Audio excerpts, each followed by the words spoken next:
Chapter 274. The dark cliff, the lonely mountain path, the pitch-black abyss. Only the wind blew against her face, ruffling her black hair and the hem of her clothes. The darker the night, the more striking the white, ceremonial robes became.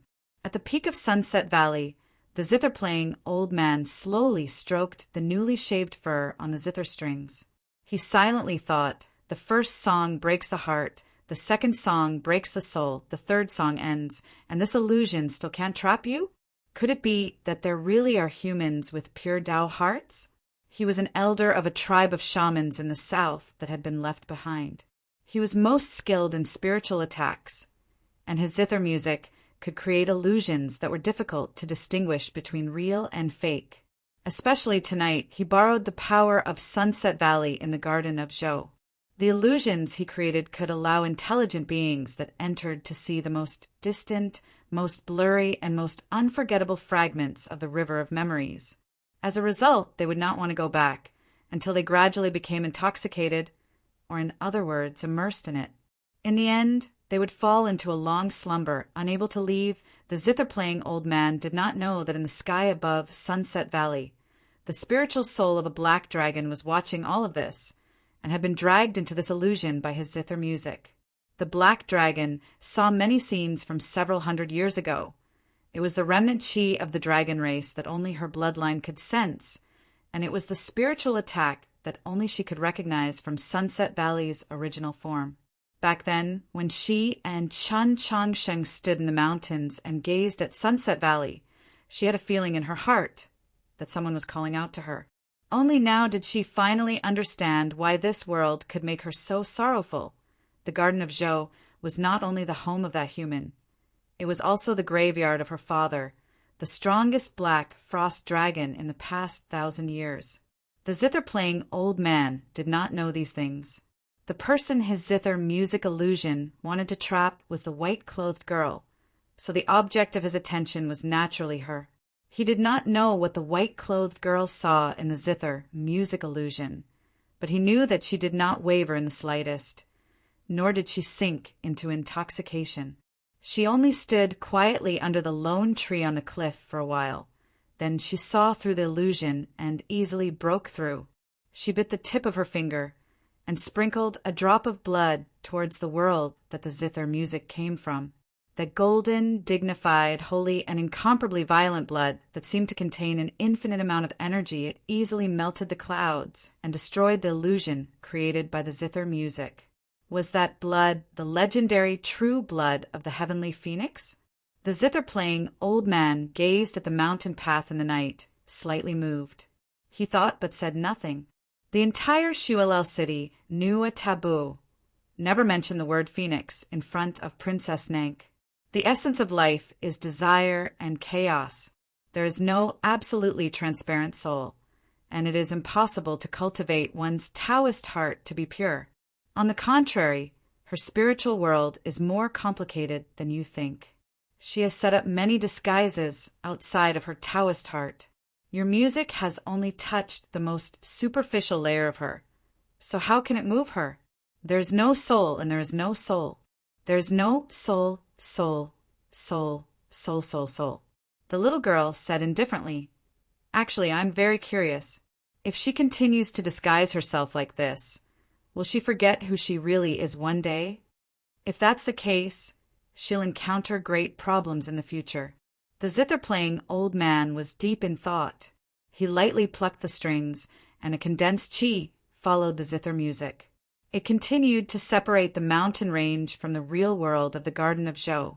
The little girl had never thought that the zither music alone could trap her opponent. The white-clothed girl had used her blood to easily break through, but the illusion still existed. If she wanted to leave, she had to come see her. Come see her. The meeting of fate would happen tonight. She gazed at the mountain path in the night and expressionlessly said, "The phoenix is an insane creature. In the end, it will burn itself to death. But I will definitely let her die by my hand before she burns herself." The night wind blew across the lonely mountain path, and the ceremonial robes fluttered like a cloak. The white-clothed girl seemed to be moving very slowly, but she was actually moving very quickly. Like a crane, she arrived at the peak of Sunset Valley. There were no stars in the night sky of the Garden of Zhou, but there was a gloomy ball of light in the depths of the plain below the mountain. What was that? As she thought of these things, she gazed at the girl sitting at the edge of the cliff. The girl stood up, turned around, and said, "You came." The white-clothed girl was stunned. The moment she saw the girl, she had guessed, or perhaps finally confirmed, who her opponent was. So young yet so powerful, it was naturally the legendary demon princess, Nank. The reason why she was so shocked was because she had never imagined that Nank would look like this. Nank was around 10 years old. Her appearance was actually very delicate and pretty, and the childishness had yet to fade. She could be considered a very beautiful girl, but the distance between her eyes was rather wide. Her pitch-black and cold pupils were somewhat slanted towards the center of her eyebrows, and the emotions in her pupils were also very wooden. As a result, she seemed somewhat dull. She was just like a girl that had grown up in a village. Every day, all she had to do was go to the back of the mountain to gather a large basket of pigweed. Then she would eat and sleep, and wait until the next day to gather another large basket of pigweed. Yes, she was just a village girl. Her life was to gather pigweed every day. For some reason, the white-clothed girl believed this. Although she had never lived in a village, had never gathered pigweed, and did not even know what it looked like, she still believed this way. If this was a meeting of fate, Nank had definitely thought about it many times, and she had also thought about it many times. She believed that the Nank she would see would be a proud and aloof peacock. In all the legends, the phoenix could command all other birds. Only the peacock would forever be cold and aloof, flying alone in a place where the sun could not shine. She had never thought that Nank was like a little girl who gathered pigweed every day. She seemed somewhat dull, somewhat pitiful, and for some reason, made people feel sorry for her. Every day, she would constantly gather pigweed. This made her unexpectedly somewhat dumbfounded. The night wind gently blew over Sunset Valley and time slowly flowed by. She did not know what to say, and was somewhat nervous for some reason. She felt that she did not know how to face this little girl called Nank, so she turned to look at the zither-playing old man. She was the phoenix of destiny. She only needed a glance to see the truth. She could see that the zither-playing old man was an elder of the Candle Shadow Shamans. Perhaps his battle prowess was only at the peak of ethereal opening, but his mental strength far surpassed this level. He was most suitable to be used to kill human cultivators in the Garden of Zhou. As expected, the demon military advisor Black Robe would not let go of any detail. Only, it was somewhat unfortunate. She looked at the zither on the old man's knees, looked at the slightly raised strings, and regretfully shook her head. This was the sacred artifact that had been passed down for many years in the Candle Shadow Shaman tribe, the Jade Zither. If this Jade Zither had not been used to set up the second layer of the illusory realm, but had been used together with Nank to attack, then perhaps she really would have been in great danger, or even died. Nank said, "If I want to kill you, no one is allowed to interfere." As she spoke, the little girl's black hair danced in the night wind, as if bits of grass were falling down. Suddenly stopping in the middle of the climax really is extremely unpleasant. These past 2 days of illness have really been somewhat unbearable. I'm sorry I ask everyone to understand, but when I wrote this paragraph, it really was that sort of thing. I don't want to say something like heart, it should be emotion.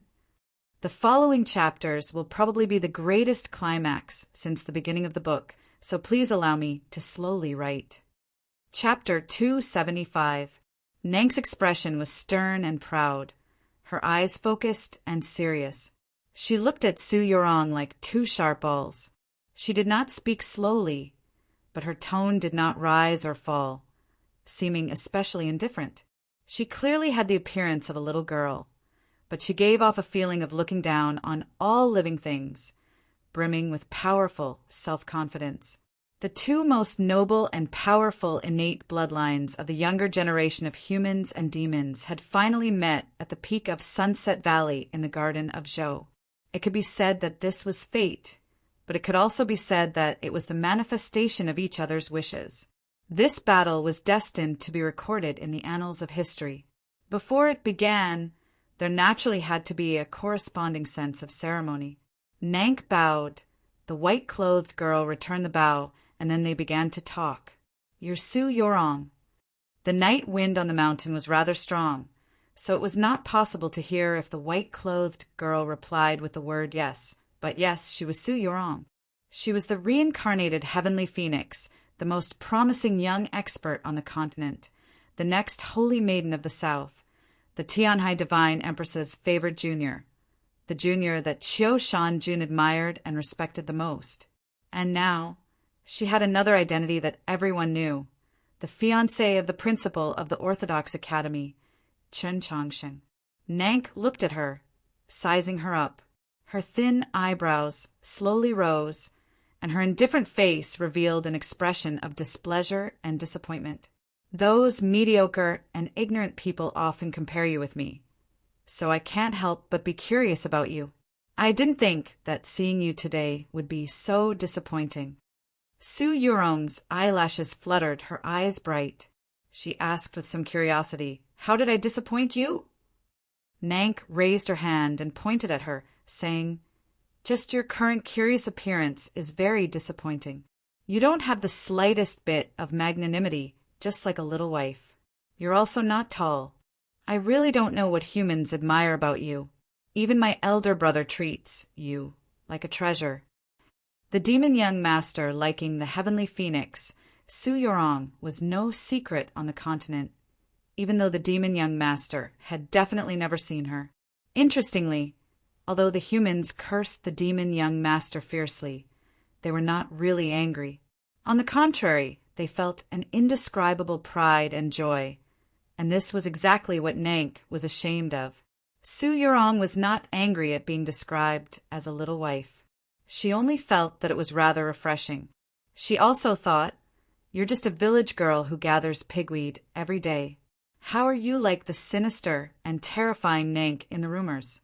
However, there was something in Nank's words that made her very displeased. Nank had said that she was not tall. This was because she was not tall, especially when she was wearing the large white robe. She looked even smaller and cuter. Su Yorong thought about it, then smiled at Nank and said, "But I'm taller than you." Although this sentence was said with a smile, her tone was very serious. Hearing these words, Nank's expression also became even more serious. The indifference in her eyes was replaced by anger. Su Yorong raised her head, slightly, looking very proud. It was indeed something to be proud of. How was it not magnanimous? Nank's gaze moved down from her face, landing on her chest. After a moment of silence, she said, "You don't know shame, and you're not afraid of staining the blood in your body." Su Yorong smiled shyly and did not reply. Nank became even angrier and said, "You disappoint me too much. What right do you have to be on par with me?" As she spoke, her black hair madly danced in the darkness, actually suppressing the darkness of the night. In the human world, the name Nank was very unfamiliar. Only important figures like the Pope and the Divine Empress knew who she was, or perhaps youths like Zhixiu, who often interacted with demons. However, in the land of demons, this name represented strength and tyranny. Nank was one of the demon lord's youngest daughters, but this was not important. This was because in his long life, the demon lord had had far too many companions, and there were records of several dozen children. The reason why her name could be so terrifying in Shulao City was mainly because of her powerful bloodline and because she was Lord Blackrobe's only disciple. "You just broke into ethereal opening this year, but I succeeded last year. Moreover, I'm younger than you, so it's very obvious that I'm stronger than you." Nank expressionlessly said to Su Yorong, "Come, let us have a fair fight. Let me prove your weakness. Let the entire continent know, between us, just who can fly the highest." Su Yorong was calm and silent. As the one being challenged, she naturally revealed a certain bearing and self-confidence. The zither-playing old man continued to silently watch from the side. He did not dare to object to Princess Nank's request. Seeing this, even he, who had lived for several hundred years, felt rather stunned. Why was it that from the beginning until now, this fated battle that was destined to shake the entire continent seemed like two young girls who did not understand the ways of the world? Of course, this could not be the entire battle. In the end, a battle had to be fought to determine life and death, and then victory and defeat could be seen. On the peak of Sunset Valley, a sudden gust of wind blew, and the darkness was thrown into disorder. Nank floated up, and using the wind, her sword was already in her hand. She stabbed through the air at Su Yurong. On the surface, Nank's sword did not seem special, but in reality it was very special. This sword was very thin, but it was definitely not delicate. This was because this sword was very long, abnormally long, even longer than the ancient scholar trees at the foot of the mountain. The sword style that Nank used also did not seem special. It was as if it was a straight thrust, but because of its simplicity, it had an unimaginable power. The night wind instantly became violent, and it let out a terrifying roar as it revolved around the plateau. Suddenly, a bright arc appeared in the sky several thousand feet above the peak. In the abyss several dozen zhang below the cliff, a relatively dim arc also appeared. This was the edge of the void that the zither-playing old man had forcefully created with the sound of his zither. Such a profound void that even Su Yurong could not help but temporarily stay within was actually forced out by the sword intent of her seemingly simple strike. What kind of tyrannical sword energy was this? The sword rose up from several hundred zhang away, but it still arrived in front of her. Seeing this strike, Su Yurong's face did not reveal any expression of shock, nor did she show any vigilance. Instead, she felt that it was natural. This was because she knew how strong she was, so she knew how strong Nang should be. She had long since prepared herself for this strike. In the instant that Nang struck, she took off the longbow from behind her and stood it in front of her. Perhaps because the strike came too quickly, she did not have the time to pull out an arrow from the quiver, so the bowstring was empty. Her two delicate fingers came together, and she gently and firmly pulled the bowstring, then released it. The entire movement was like moving clouds and flowing water, but it was also abnormally concise and clear, as if one could see every scene when it was broken down. The zither-playing old man had already stopped plucking the bowstring, and the sound of the zither had already ceased. At this moment, she plucked the bowstring, and the sound of the zither once again appeared in the cliff. A clear and drawn-out sound. Hum! From several hundred zhang away, Su Yurong pulled the bowstring and shot at Nank. However, there was no arrow on the bowstring, so how could she shoot? Just as the sound of the bowstring began, the sound of an arrow resounded in the night sky. This arrow sound was very clear and even longer. It was as if it had already been silently ringing in the night sky for a very long time, and only now was it heard by the world. An arrow came from the depths of the night sky. Like a bolt of lightning, it shot towards the space between Nank's eyes. Where did this arrow come from? This was the arrow that Su Yurong had previously shot at the side of the lonely tree after a long time of calculation. Everyone thought that because of the interference of the Void Realm, this arrow had disappeared between the cliffs. Who could have thought that this arrow had actually been flying in the night sky the entire time, and only now was it seen by the world? The arrow beside the lonely tree had risen a few moments ago, and now it had landed. A loud bang resounded.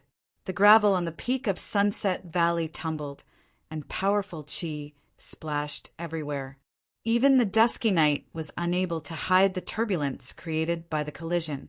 On the hard surface of the cliff, countless fine cracks appeared. Those cracks all came from under Nank's feet. Her feet were very small, and she wore a pair of dragon skin boots. As she stepped on those cracks that extended towards the edge of the cliff, the scene was very shocking. Those cracks represented the collision of an incomparably terrifying power. Nank did not think of this arrow, but she blocked it. Two extremely clear sword intents intersected in front of her, blocking the arrow that came from the depths of the night sky. The tail of the arrow trembled at high speed, and the two sword intents that intersected in a cross also trembled with it. The space on the cliff also began to tremble, and the light refracted and distorted. Behind the scene of chi splashing everywhere was Nank's face. Her expression was still indifferent, and her eyes were still lifeless. With a light clap, Su Yorong's arrow was shaken into countless pieces, and the two extremely tyrannical sword intents also dissipated with it. At the same time, a transparent barrier between the two also disappeared, but it was unknown whether it was the void boundary or something else. At this moment, Nank's skirt gently swayed and then turned into nothingness. In the next moment, she appeared on the other side of the cliff, several dozen jang away from Su Yorong. The sword in her hand directly pierced forward.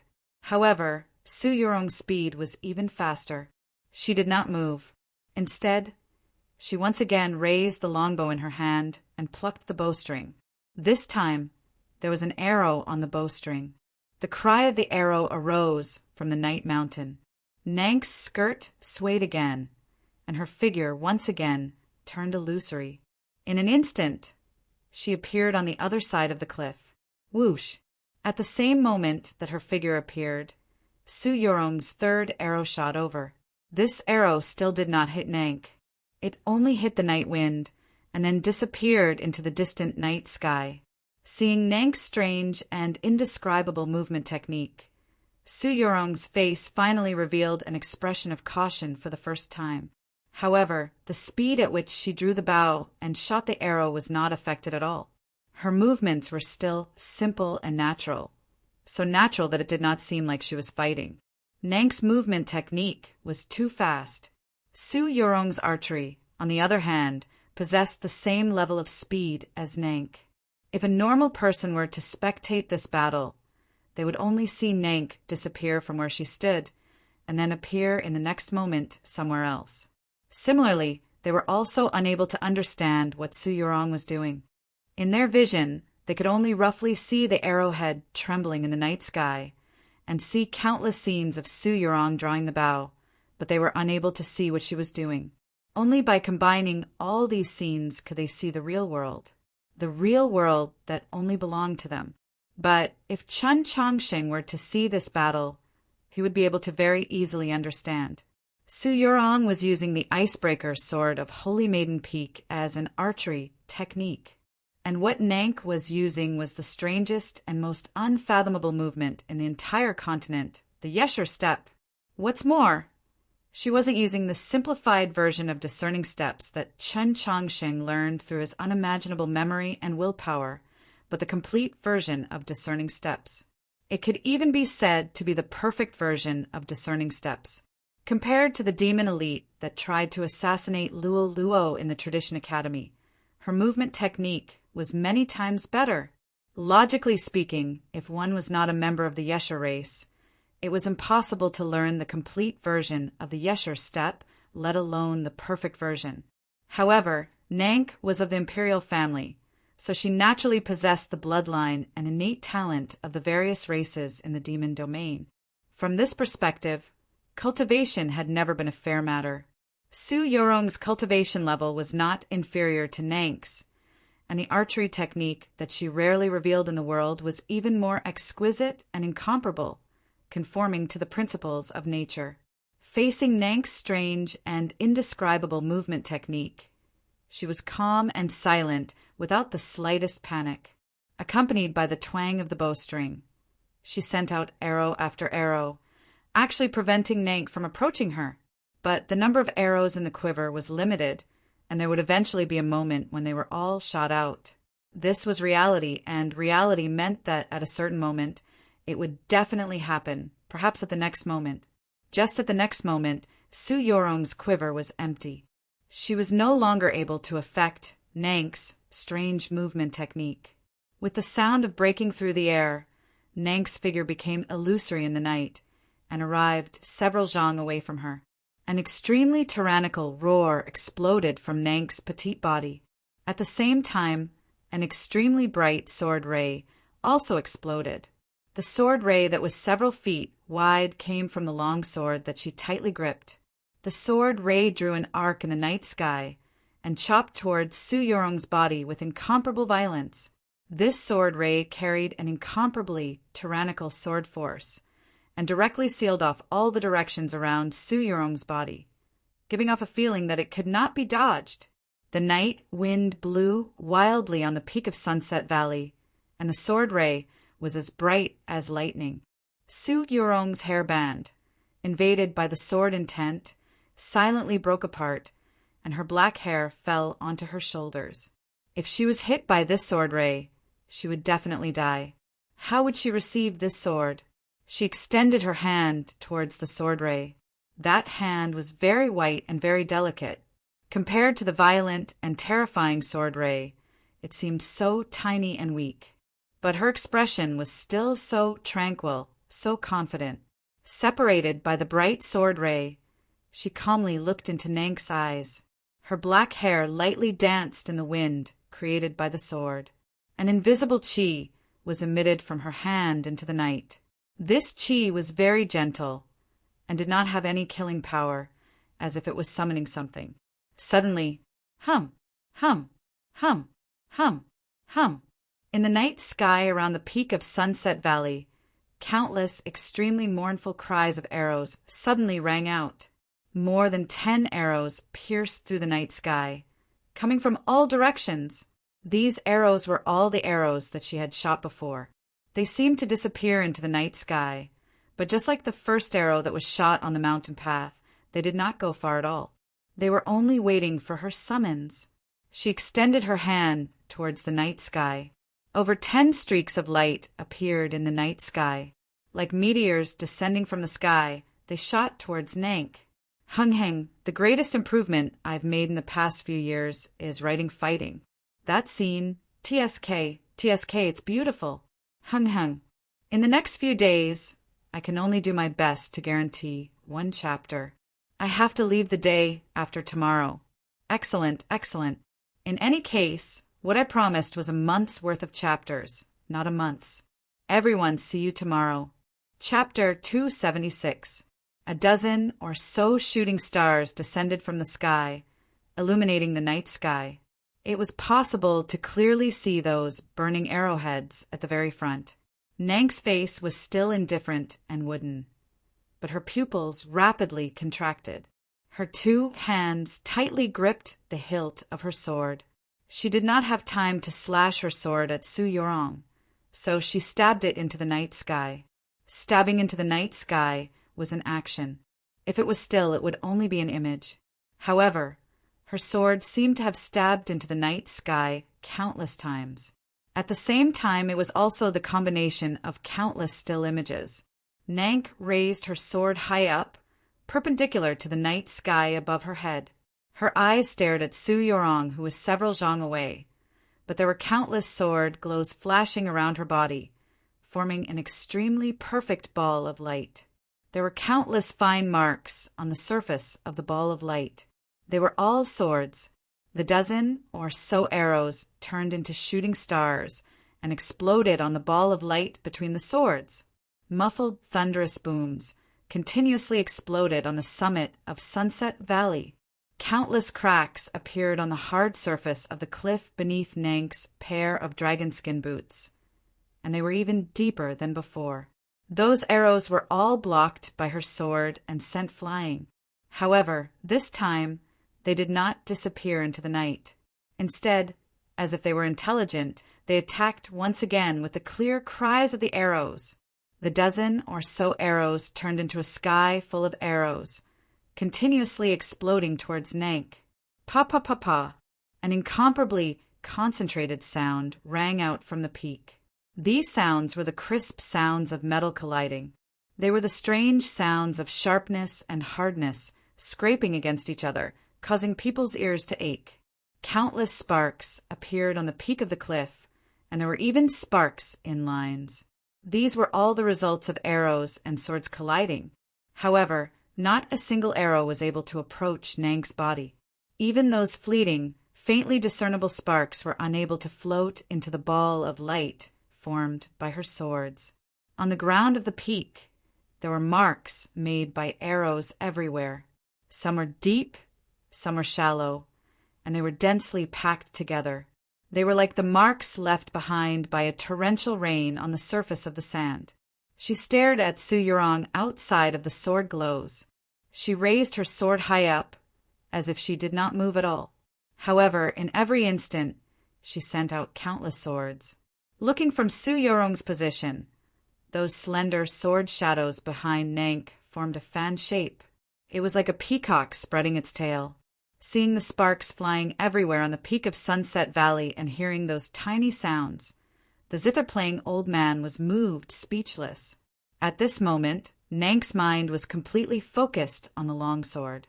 No matter how powerful Su Yurong's spiritual sense was, other than controlling the rain of arrows, it was very difficult for her to launch another attack.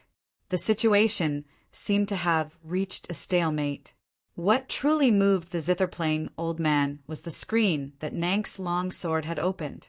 Only now did he realize that Her Highness the Princess had actually reached this step. She was indeed worthy of being the strongest among the younger generation of the demon royal family. Cultivators that had cultivated to the star condensation realm had one major difference. They had their own domain. It was their own world, called the star domain. In the star field, no one could harm them unless the opponent had an overwhelming advantage in terms of cultivation and forcefully broke through. There was a similar saying in the demon race. But the personal domain possessed by the experts of the imperial family was not called star domain, but moon ring.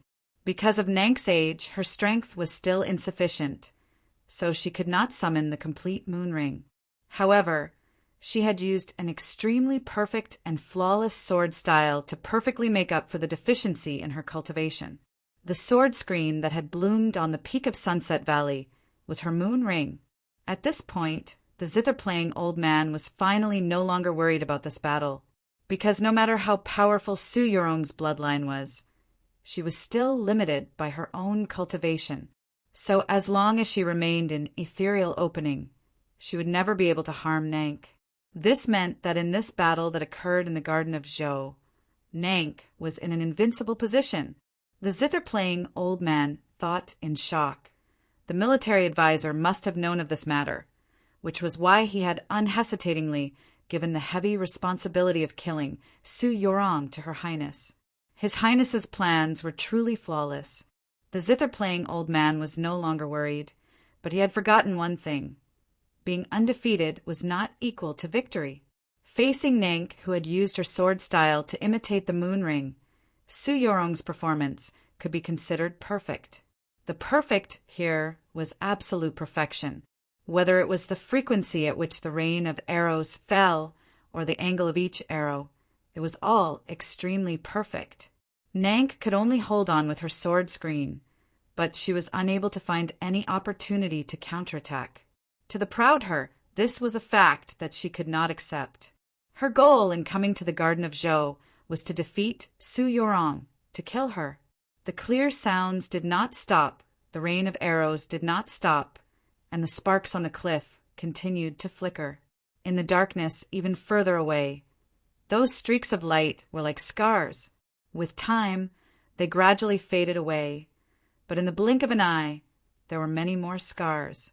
The extremely unpleasant sounds of friction and the extremely terrifying sounds of collisions resounded in Nank's ears. She stared at Su Yurong, her expression wooden, and her dull eyes gradually sharpened. Suddenly, she closed her eyes, and with a hint of madness, she gave a loud shout. Ah!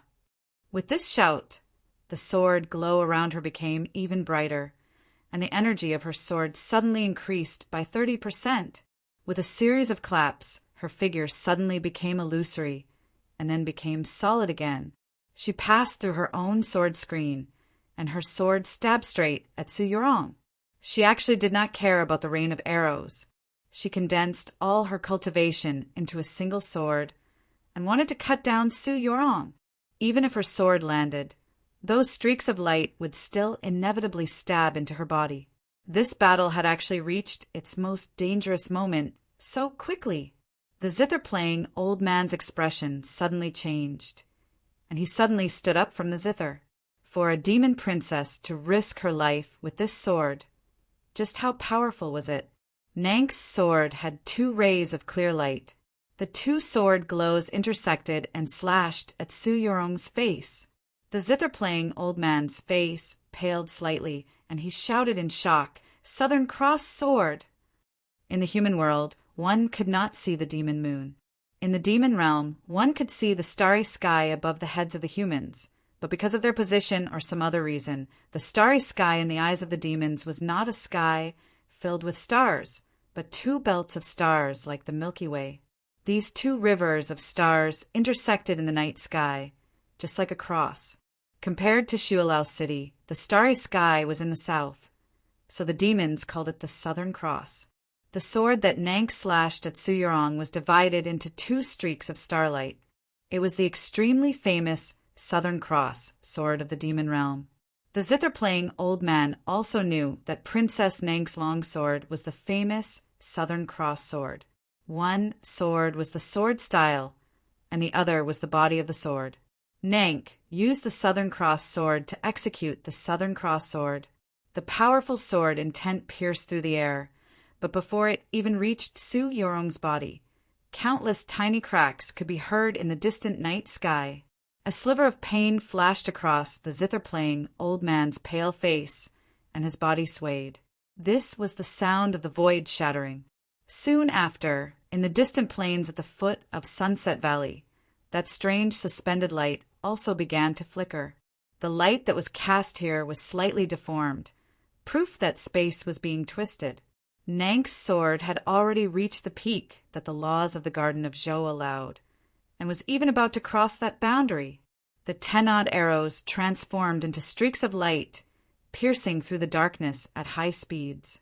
To the naked eye, it was like a majestic rain of arrows. Nank released the moon ring and transformed the sword screen into a single sword. This was equivalent to exposing herself to this terrifying rain of arrows. If Su Yorong could receive this terrifying Southern Cross sword, then it would be Nank's turn to face the greatest danger. The problem was that the Southern Cross sword's power was so terrifying, and the Southern Cross sword in Nank's hand was an illustrious weapon of the demon domain. In the human world, it was completely qualified to be ranked on the tier of legendary weapons. Su Yorong only had a wooden bow in her hand, so how could she receive it? With the sound of a zither, the bowstring broke. The bowstring broke at the end, curling up like the pistil of a flower, and fell on Su Yorong's wrist. She gripped the bow and stabbed it into the cliff in front of her. With a muffled crack, the cliff suddenly shattered, and the longbow stabbed into the ground. It swayed in the night wind, as if it had become a tree. A loud bang resounded. The incomparably terrifying Southern Cross sword chopped at the longbow. This bow was very long, so it did not feel very sturdy. It was also clearly made of wood, but it still managed to block the sword. On the smooth cliff peak, this tree was assuredly lonely, just like the tree she had seen on the mountain path. The mountain path was an illusion. The tree she had seen was the tree she wanted to see. The tree she had seen on the mountain path was a wudong tree. The longbow now was also a wudong tree. This bow was originally a divine weapon on the tier of legendary weapons. The wudong was the powerful magical artifact of Holy Maiden Peak. In the tier of legendary weapons, it was ranked 31st and 32nd. Why did a magical artifact have 2 rankings? Because the wudong was not a single magical artifact, but 2. Those arrows whistling through the night sky were the leaves of the wudong tree. They were called the wu arrows. The longbow in her hand was the sturdy trunk of the wudong tree. It was called the solitary tree. The wu arrows and the solitary tree. My sword, the solitary tree. This was a ruler's weapon. Unless one was a saint or a monarch, they could not use it. But Su Yorong could use it. In fact, only she had the ability to display the greatest power of this magical artifact. It was the same reason why the solitary tree she had seen on the mountain path was a wudong. She was a phoenix, perched on a wudong. She was a natural ruler. The clear light was like a wave smashing against a reef, scattering in all directions. The collision of two powerful chis illuminated the peak of Sunset Valley and also illuminated each other's eyes. Su Yurong looked at Nank with a tranquil expression. She did not say anything, but she was strong. The solitary tree had blocked the Southern Cross sword, but where were the Wu arrows? The sound of air being torn apart rang out in the darkness. Countless arrows rained down on Nank. Nank's sword clashed against Su Yurong's longbow. How could she avoid this rain of arrows? Just like what was said before, if she could not end this battle with a single strike, then it was her turn to face absolute danger. Just at this moment, an unexpected scene appeared. Nank's two hands, holding the hilt of her sword, crisscrossed. One sword blocked Su Yurong's longbow, while the other swung out. The sword screen reappeared, completely blocking the 10-odd Wu arrows. The Southern Cross sword was actually two swords, just like the wudong was two magical artifacts. Tonight, the peak of Sunset Valley was overflowing with light and color, and clear cries constantly rang out. This was an unimaginable battle. In terms of intensity, it definitely could not compare to the heaven-shaking ambush outside the Garden of Zhou that was rarely seen in 100 years, but it was even more mesmerizing. Just like the rumors said, whether it was in terms of cultivation or willpower, they were extremely similar. Even their weapons and techniques were very similar. Just as imagined, they had finally met and then fought. The phoenix and the peacock, the wudong and the Southern Cross sword. Who would obtain the final victory? If there was fate, then they were fated opponents. Anyone who saw the battle tonight would firmly believe it. If no one saw this battle, then it would be the regret of the entire continent. Fortunately, there was a spectator to this battle. Every wrinkle on the zither-playing old man's face expressed shock and admiration.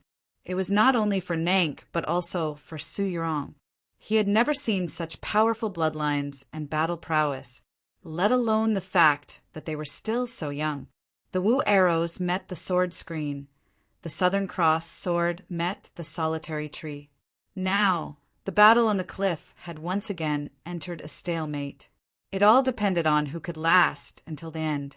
The zither-playing old man was very clear on this point, so he stood up in admiration. A fair battle? It was just like how the demons did not believe in the tears of humans. That was a very hypocritical word, without any meaning. However, Nank glanced at him. Although it was only a glance out of the corner of her eye, it was still colder than snow. The demons did not believe in fairness or justice, but she believed in pride.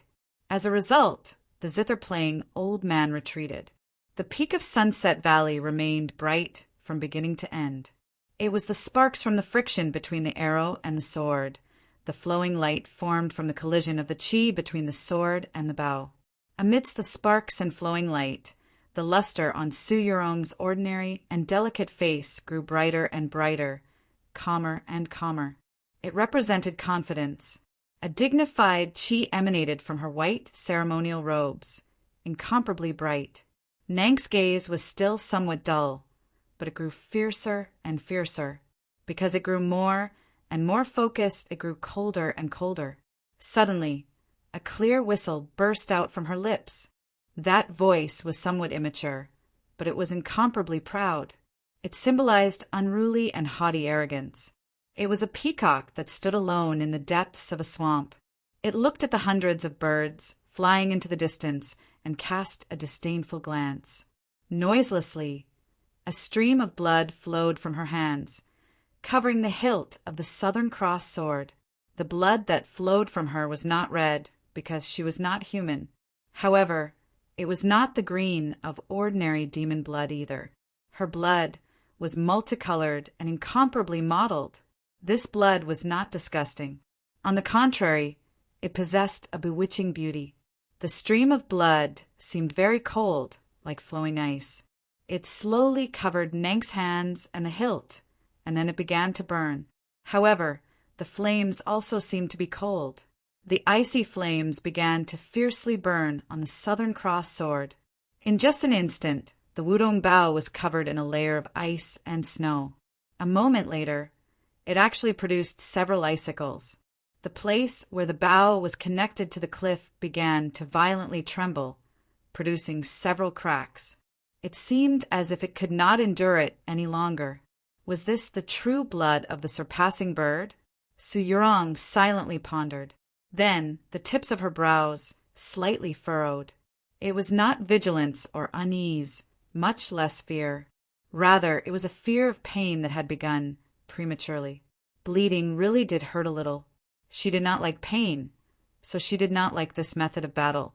However, since Nank had already extended an invitation to her, she could not refuse. This was because she disliked defeat and death even more. Because of the pain, her brows furrowed more and more tightly. She seemed rather pitiful, but her eyes grew brighter and brighter, her expression calmer and calmer. A stream of blood slowly flowed from her fingers, dripping onto the bow that she tightly gripped. The blood was red because she was human. However, in the instant it came into contact with the night wind, the blood turned gold. The blood seemed to be flowing gold, incomparably dignified, incomparably pure. It seemed to contain an endless amount of energy and heat. Just like that, the Wudong Bao began to burn. The ice and icicles were instantly purified into smoke. It's been 4,000 characters for the past 2 days, because it's much more beautiful and appropriate for the plot to end here than 3,000. Yes, then the problem is, what do I do without a draft? Tomorrow, I have to fly to Shenzhen. I'll leave at around 6 in the morning, and hopefully arrive at the hotel around 6 in the evening. China is just this big, and us Northeasterners are just this willful.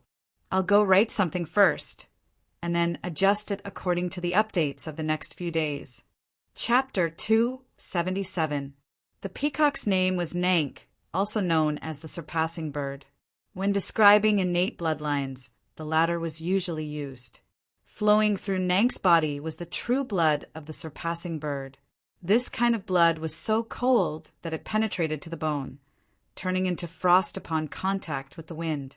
Compared to the techniques of the Snow Mountain sect in the northwest, it was naturally many times stronger. Besides the blood of the black frost dragon, it was difficult to find such an extremely cold substance in the world.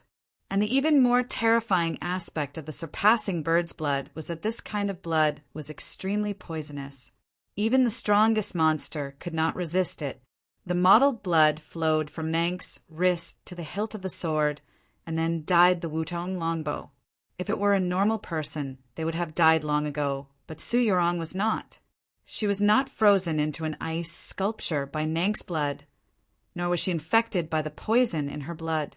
This was because she was the reincarnation of the heavenly phoenix. Flowing through her body was the true blood of the heavenly phoenix. Her blood possessed infinite light and heat, able to burn everything. The battle on the peak of Sunset Valley had reached its final stage. Su Yurong and Nank finally began the contest of innate bloodlines. In the previous battles, they had already proven that whether it was in terms of cultivation, the strength of their willpower, spiritual sense, or sword techniques and archery, their levels were almost completely the same. Now it was time to see whose blood could burn this world or freeze this world. In the land of demons, in the world of humans, and in White Emperor City by the Red River, in the countless legends, the phoenix was the king of birds. Logically speaking, Su Yurong would definitely obtain the final victory in this contest of innate bloodlines. However, it could not be forgotten that in those countless legends, there was always a peacock that proudly and coldly looked at the world of birds. That peacock had never obeyed the will of the phoenix. If the phoenix really could easily defeat the peacock, how could the peacock dare to disobey? How could it still possess its own cold pride and freedom? This illustrated a very obvious fact. The greatest difference between the peacock and the phoenix was the difference in temperament and worldview, which brought about different choices. However, the strength of their bloodlines was actually very similar. Su Yurong and Nank's blood continued to flow, dyeing the hilt and blade of the sword, as well as the body of the bow. Afterwards, it landed on the surface of the cliff between the two. Those hard rocks also began to violently burn. The entire summit of Sunset Valley began to burn. Regardless of whether it was the golden sacred fire of light or the gloomy and cold ice fire, they were all true flames. It was as if they could scorch even the soul.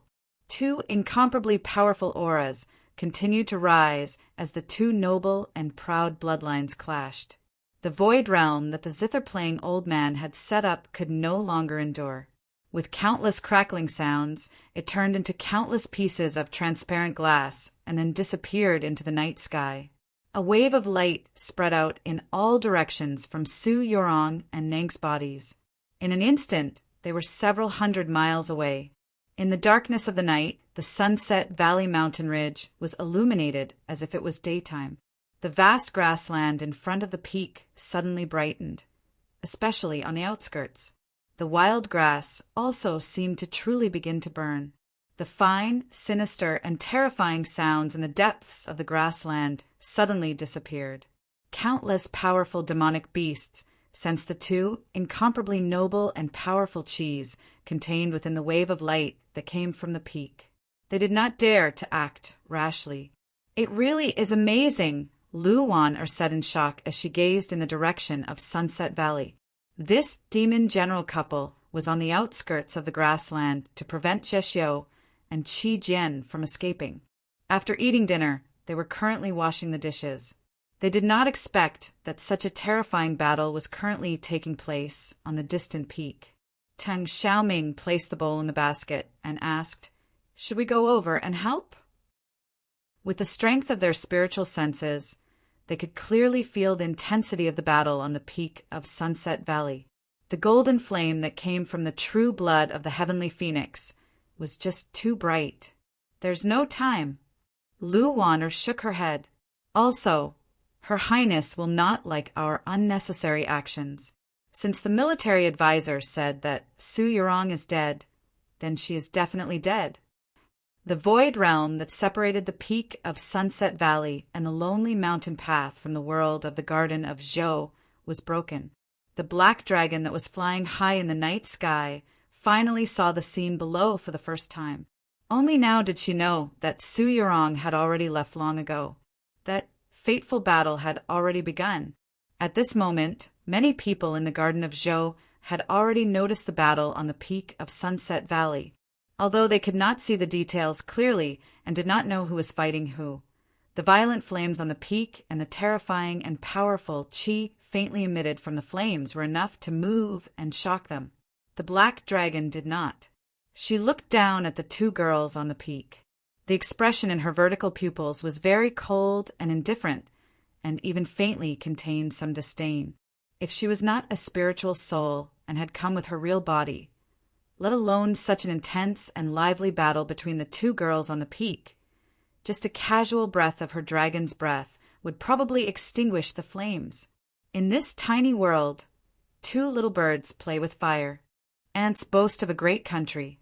How easy is it for an ant to shake a tree? She thought of these words with slight mockery, but in the next moment, she suddenly realized that the qi emitted from the blood and flames burning on the peak of Sunset Valley actually made her somewhat vigilant. As it turned out, those two girls were not ordinary little birds. If their bloodlines were completely awakened, they would actually be on the same level as her. On the peak of Sunset Valley, two noble but completely different streams of blood mixed together. Two bright and gloomy flames also mixed together. This was the so-called blending of blood and fire, passing through the layers of flames and the surface of the sword and bow. Su Yurong's and Nank's gazes met, and their spiritual worlds faintly connected. In just an instant, Su Yurong saw many scenes. They were scenes of Shualao City, scenes of the Demon Palace, and scenes of the growth of that girl who looked like a pigweed farmer. On the contrary, Nank saw very few scenes. She only saw the small stone bridge outside the divine general of the East's estate, the catkins under the bridge, and the campus of the 13 divisions of Radiant Green. Nank did not conceal anything. She was cold and proud, not afraid of anyone, not even an opponent like Su Yorong, seeing her true heart. And for some reason, Su Yorong, who should have been even more radiant, had, in these past few years of cultivation, intentionally or unintentionally, covered her spiritual world with many veils. The phoenix really is the most hypocritical of creatures. If you want to become the ruler of the decaying throne, do you have to live so miserly like you? Then you might as well just die. Nank looked into her eyes and coldly said in the spiritual world that was connected. Su Yorong did not respond. She calmly asked, "Do you want to die with me?" Nank indifferently said, "I'm not afraid of death, but you are. So if we die together, the first to die will definitely be you." Su Yorong slightly raised her brows. She did not like this method of battle, and she also did not like the way Nank spoke. She believed that life and death were objects worthy of reverence and should not be mentioned so lightly. Nank stared at her and said, "You humans always believe in that nonsense. The stronger the ability, the heavier the responsibility. Since it's like this, you don't dare to die because you still have many responsibilities on your shoulders." Su Yorong calmly asked, "Then what about you? As a demon princess, don't you need to bear responsibilities?" Nank indifferently said, "I have several dozen brothers and sisters. The responsibilities I need to bear are extremely few, other than my own desires and my teacher's expectations." After a moment of silence, Su Yorong said, "Does your father know of this matter? If you die in the Garden of Zhou today, will something happen between your teacher and your father?" It was a very simple conversation. It talked about life and death and responsibility, but it did not argue any reason. It just wanted to let the other party know that she did not fear death, and that the other party definitely had a reason to fear death. This conversation took place in the connected spiritual world, and the attack was also the spiritual world. It was very obvious that the words that Su Yorong had said after some thought did not achieve the desired effect. Nank's expression was still indifferent, as if she did not care at all about her own life or the future of the demons. The divine race needs powerful descendants and the glory of victory. As long as I can kill you, I will prove that the bloodline of the divine race will always be the noblest. How can father be sad or disappointed? He will only be happy to compose a few long poems and carve them on my gravestone. After saying this, Nank took a step forward. Her indifferent expression was incomparably firm, and the blood that flowed from her hands that gripped the hilt of her sword suddenly sped up. As she took this step, a crack appeared on the cliff several hundred zhang away, and a rock several zhang in circumference collapsed into the abyss. The Southern Cross swords became even brighter. One in front of her was like a Rayal river of stars, while the other was behind her. It was like a peacock spreading its tail, blocking the rain of arrows that came from all directions. The cold and mottled blood transformed into countless flames, fiercely burning on the cliff. Her expression was still indifferent, as if she could not feel any pain, nor was she afraid of death. She looked into Su Yorong's eyes, and finally said in the spiritual world, "You really are very strong. If I want to kill you, I obviously have to bleed a bit more." Su Yorong's expression was still serene, without a trace of exhaustion. However, she had not slept or rested for 2 consecutive days, rushing through the mountains and fields, using the sacred light to save people. In reality, she was already very tired. How could she defeat the already crazy Nank? She could only exchange blood for blood. With a thought, blood flowed out of her hand that gripped the longbow like a spring. The pure and holy golden flames burned fiercely, causing the abruptly cold cliff to warm up once more. That pure and powerful chi was endlessly released from her body. 2 powerful chis clashed, rushing from the peak of Sunset Valley towards the night sky. Only a light crack could be heard from some distant place. In the depths of the night sky, a crack suddenly appeared on a seemingly transparent curved surface, and then a meteor fell. This place was the Garden of Zhou, so that meteor was probably not a real meteor, but it was also not a Wu arrow. The meteor landed somewhere on the outskirts of Sunset Valley. With a loud bang, the entire mountain ridge began to shake. A cliff on the side of Sunset Valley had completely collapsed. Su Yorong and Nank looked at each other, but did not pay any attention. Their blood constantly flowed, and their qi constantly rose. More and more crackling sounds rang out in the night sky, and more meteors appeared, falling toward Sunset Valley. This chapter was written last night and will be updated regularly. Today, I spent the entire day on the plane and at the rehearsal site, so I definitely had no time to write. Everyone is very interested in the scene of Yorong shooting arrows and has asked a few questions. They really scratched my itch, so I will post a picture on my official WeChat account. Yes, sit down. In addition, the name of the chapter has that meaning. It's been a long time since I've played mahjong. Actually, I really like it, but the cervical vertebra, everyone knows it's an occupational disease. Finally, touch it. Chapter 278. The spatial barrier of the Garden of Zhou began to show signs of collapse. This was the inevitable effect of this battle. Su Yorong and Nank's bloodlines were too powerful. Now that they were burning their lives to the limit, the qi they released had long surpassed the peak of ethereal opening, reaching the limit of the Garden of Zhou's laws. Of course, the Garden of Zhou would not be destroyed because the laws responsible for maintaining the operation of this world would directly destroy all threats, which were the existences of Su Yorong and Nank. The weapons used in the world of the Garden of Zhou were the shattered fragments of the spatial barrier. The fragments of the spatial barrier left the night sky, transformed into meteors, and exploded towards the peak of Sunset Valley. If Su Yorong and Nank did not stop fighting and continued to increase their qi, then they would definitely die. They would be turned into powder by the countless meteors along with Sunset Valley. They would die. Nank was very clear on this point. Previously, when she had thrust the Southern Cross sword at Su Yorong, it had already caused the space in the Garden of Zhou to begin to distort. This allowed her to finally confirm the limit of what the world of the Garden of Zhou could contain. What she wanted to do was raise her strength to the limit, force Su Yorong to the limit as well, and then surpass the limit of what the Garden of Zhou could contain. This was her strategy. This represented her absolute will to fight. Why had her teacher, that flawless demon military advisor Black Robe, given the heavy responsibility of killing Su Yorong to her? It was because Black Robe was very clear that she was willing to die together with Su Yorong. Her fate had been determined by Su Yorong, so she invited her to walk to the end of her fate with joy, because this represented that she could also determine her fate. So tonight, Su Yorong would definitely die in the Garden of Zhou. Although the human girl definitely did not want to accept it, there was no other way.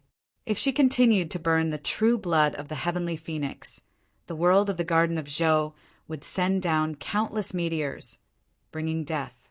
If she stopped, she would be killed by Nank even faster. This was a predestined battle, a battle that could not be avoided.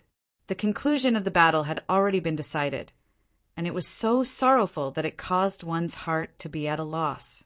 It seemed like no one could change all of this, but at the peak of Sunset Valley, there had always been a spectator. The zither-playing old man was silent. After watching the battle for so long, he finally could not endure it any longer. He was extremely certain that Princess Nank's strategy had definitely obtained Lord Black Robe's approval. But at the same time, he was even more certain that the demon lord knew nothing of this matter. He could not just watch as Princess Nank died in front of him, because he did not want to endure the demon lord's wrath after the matter was over, and he did not want his tribe, which had struggled to survive in Shola City, to be struck into the abyss by the demon lord's wrath, forever sinking into oblivion. So his fingers fell on the strings and very seriously plucked out a note. Hearing the sound of the zither, a hint of anger flashed through Nank's indifferent eyes. After a while, she gradually recovered her usual indifference. The battle between her and Su Yorong did not allow others to interfere. But at this moment, all of her spirit and will were with Su Yorong, so she had no way of stopping the zither-playing old man from helping her. If he couldn't change it, he could only accept it. What calmed her was that there was one thing that could not be changed tonight, and that was that Su Yorong would definitely die. The sound of the zither gurgled. It was very gentle, but it also contained killing intent. As the sound of the zither entered her ears, Su Yorong's face paled even more. Countless perilous waves rose in her sea of consciousness, and she almost lost her grip on the solitary tree longbow, allowing Nank's sword to strike her body. The mental energy attack of that elder from the Candle Shadow Shaman tribe was extremely powerful and terrifying. She had used her mind to resist the even more terrifying Nank, but she had been heavily injured in a single blow. A trickle of blood slowly trickled down from the corner of her lips. Unlike the blood that flowed from her fingers that gripped the longbow, this blood did not come from her will. It was not the result of her burning her life, but the result of her injury. Her eyes were still calm, her expression still focused. She calmly gazed at Nank, not even glancing at the zither-playing old man. Her left hand flew through the night wind and fell into the darkness. It was not a mystical Taoist technique that could invisibly injure an enemy through the air. She only slapped her hand into the darkness. There was nothing in the darkness, so what was she slapping? In the next moment, a black square plate suddenly appeared in the darkness. The black square plate quietly floated in the air by her side, as if it had always been there but no one had noticed it. This was Su Yorong's faded star plate. Her left hand fell on the center of the faded star plate. She did not move her fingers. At this moment, she did not have the time to calculate what her fate was. The only thing she could do was to attempt to control her own fate. She poured the vigorous true essence that she had silently accumulated for a very long time, prepared to find an opportunity to deal a fatal blow to Nank. Through this slap, she poured it all into the faded star plate. A muffled sound. This sound was very similar to a gong, but it was even more like a broken gong. The sound was not pleasant to listen to and was rather muffled, but it was still loud. This was the sound produced by the faded star plate. This was the powerful sound produced by fate. A fierce wind blew on the peak, and the faded star plate flashed with light. Those lines of fate that no one else could understand other than her quickly began to revolve, turning into countless dazzling threads of light. The gurgling sound of the zither was directly interrupted by the sound of the broken gong. Several strings on the zither snapped. The zither-playing old man's face was pale. As if he had been struck by a heavy blow, he continuously vomited blood. To throw fate into disorder, to heavily injure a powerful enemy. Su Yorong's attack seemed to be played down, but in reality it was powerful to an unimaginable degree. But for this, she had also paid an enormous price. Nank's childish voice rose again, and the Southern Cross sword drew closer. Su Yorong's hand that held the solitary tong longbow began to violently tremble. Her eyes were still calm, but they were no longer as bright as before. They seemed rather dim. The most shocking thing was that the blood that flowed from the corner of her lips increased in quantity. The zither-playing old man activated his extremely vigorous spiritual sense, forcefully suppressing the heavy injury in his sea of consciousness. He instantly calmed the berserk true essence in his meridians, disregarding his injuries. With a long howl, he struck again. He floated away from the zither, and his two hands landed directly on top of Su Yorong's head. In the darkness, his 10 fingers glowed with a faint white light, as if they did not have any flesh, and only white bones remained. After Su Yorong's left hand struck the faded star plate and produced that powerful sound, she took the opportunity to grab a corner of the faded star plate. She did not know what was so strange about this shaman elder's hands, but presumably they were also poisonous. She did not even think. With a flip of her wrist, she held the faded star plate and smashed it towards her opponent. This smash seemed simple, like a fight between children, but in reality it was not simple at all. This was the final move of the Heavenly Academy's Sword of Hithering Light. The Heavenly Academy's Sword of Hithering Light was famed for its speed and sharpness, and this final move was unimaginably fast. It was only because it was fast that it seemed extremely simple. Su Yurong's Sword of Hithering Light was better than any student of the Heavenly Academy. Her strike was faster than the final move of the Sword of Hithering Light by any student of the Heavenly Academy. It was so fast that even the zither-playing old man could not avoid it. A muffled sound of impact rang out. The zither-playing old man could not avoid it, and used his two hands to directly collide with the faded star plate in her hands. In an instant his fingers broke and his bones cracked. He retreated more than 30 meters and vomited blood without stopping. Su Yurong was also shaken by this collision, and her eyes became even dimmer. Nank's eyes were still wooden and indifferent, but they were unprecedentedly bright. The zither-playing old man had suffered a crushing defeat in one move, but it had given her the best opportunity of the night. A clear and childish whistle once again resounded through the cliff. Nank's figure suddenly became incorporeal, and the sword screen vanished. She paid no attention to the dozen or so arrows. Her two hands came together, fusing the Southern Cross sword into one, and pierced toward Su Yurong.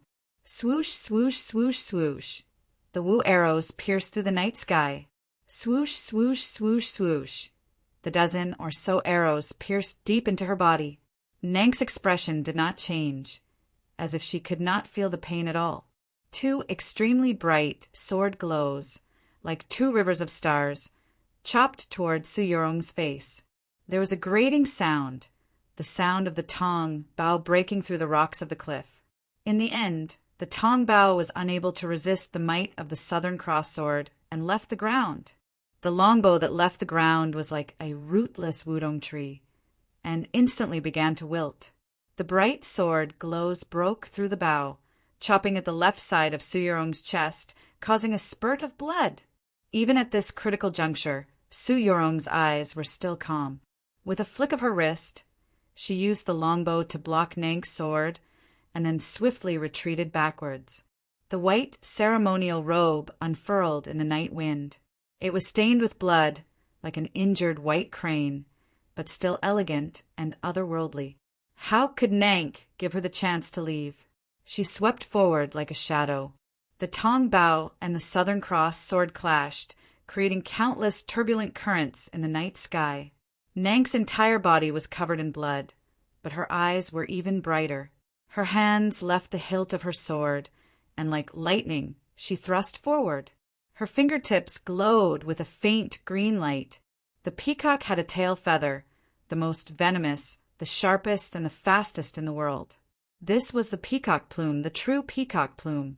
Nank's 10 fingers stabbed into Su Yurong's shoulders, deep into her bones. Blood splattered everywhere, and the golden light seemed to be covered in many black spots. Pain, so pain, it really was very painful. Su Yurong had never felt such pain before, so she was very angry, unprecedentedly angry. With a tearing sound, the white ceremonial robe shattered into countless pieces. Countless golden lights, following the direction of her fingers, struck Nank's body. The muffled sounds of collisions resounded. Countless finger holes appeared on Nank's body, and blood endlessly gushed out from them. The peacock had feathers. The phoenix had feathers. This was Su Yurong's myriad feathers.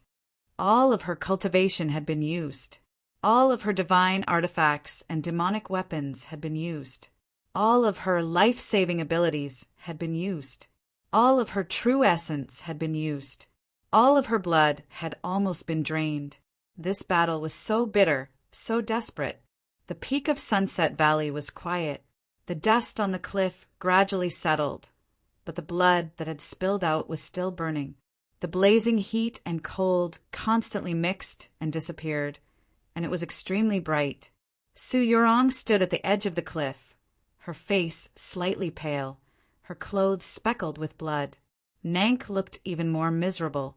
Her entire body was covered in wounds, and blood endlessly flowed out. But she had won. A clear whistle continuously resounded from the peak of Sunset Valley. Her voice was so young and tender, yet so callous. This clear whistle was cold, proud, tyrannical. In the end, it gave off a feeling of madness. Although it was somewhat regretful, victory was the most important matter. Although she had the assistance of experts, death was the fairest judge of victory and defeat. She and Su Yurong were already at the end of their rope, but in the next moment Su Yurong would die. Tonight, she had finally defeated her destined opponent. This signified that she had defeated her fate. The whistle of the surpassing bird gradually became softer, and then stopped. Nank returned to her previous indifferent appearance and woodenly said, "My blood is in your body, and behind you is a bottomless abyss, so you are dead." Su Yurong stood at the edge of the cliff, the night wind gently blowing the hair on her face. She lowered her head, thinking about something. Was she thinking about what kind of posture she should use to welcome death? "Please bestow this glory upon me," Nank said seriously as she looked at her. Su Yurong raised her head to look at her, and a hint of relief and teasing appeared in her eyes. She was like an old woman who had seen through the world and could calmly welcome death, and also like a naughty little girl. "Why should I make you happy?" She smiled as she said these words, then turned around and walked into the darkness of the cliff. As she gazed at the empty cliff, a hint of confusion appeared in Nank's eyes. She blankly said, "Are you an idiot? Do you really think you're a phoenix?" Su Yurong was the reincarnation of the heavenly phoenix, but not a true phoenix. She did not have wings, nor had she cultivated to the saint realm, so she naturally could not fly freely. She walked into the night of the cliff, so she naturally fell into the abyss of death. It was quiet, whether it was on the cliff or elsewhere. Su Yurong, the reincarnation of the heavenly phoenix, even in the last 10-odd years of blooming wildflowers. She was unquestionably the most beautiful flower. She was regarded as the future leader of the humans and the greatest threat of the demons. Was she really going to quietly die in the garden of Zhou like this? Nank walked to the edge of the cliff and looked down into the pitch-black abyss. She silently thought, "Even if you die, you are not willing to die by my hand. Is this your final pride? Or is this returning to your true self?" The black dragon was silent in the clouds. She did not like humans, and Chen Changsheng was probably the only exception, especially after she had sensed the past events recounted by her father's heroic spirit in the Garden of Zhou. She was filled with hostility towards the human experts. Naturally, this included Su Yurong, the human girl who could possibly become the strongest. Logically speaking, she shouldn't have any sympathy or sadness towards Su Yurong's death. Moreover, she clearly remembered that Chen Changsheng had said many times that he didn't like this fiancé of his. But why did she still feel a little confused and even a little uneasy?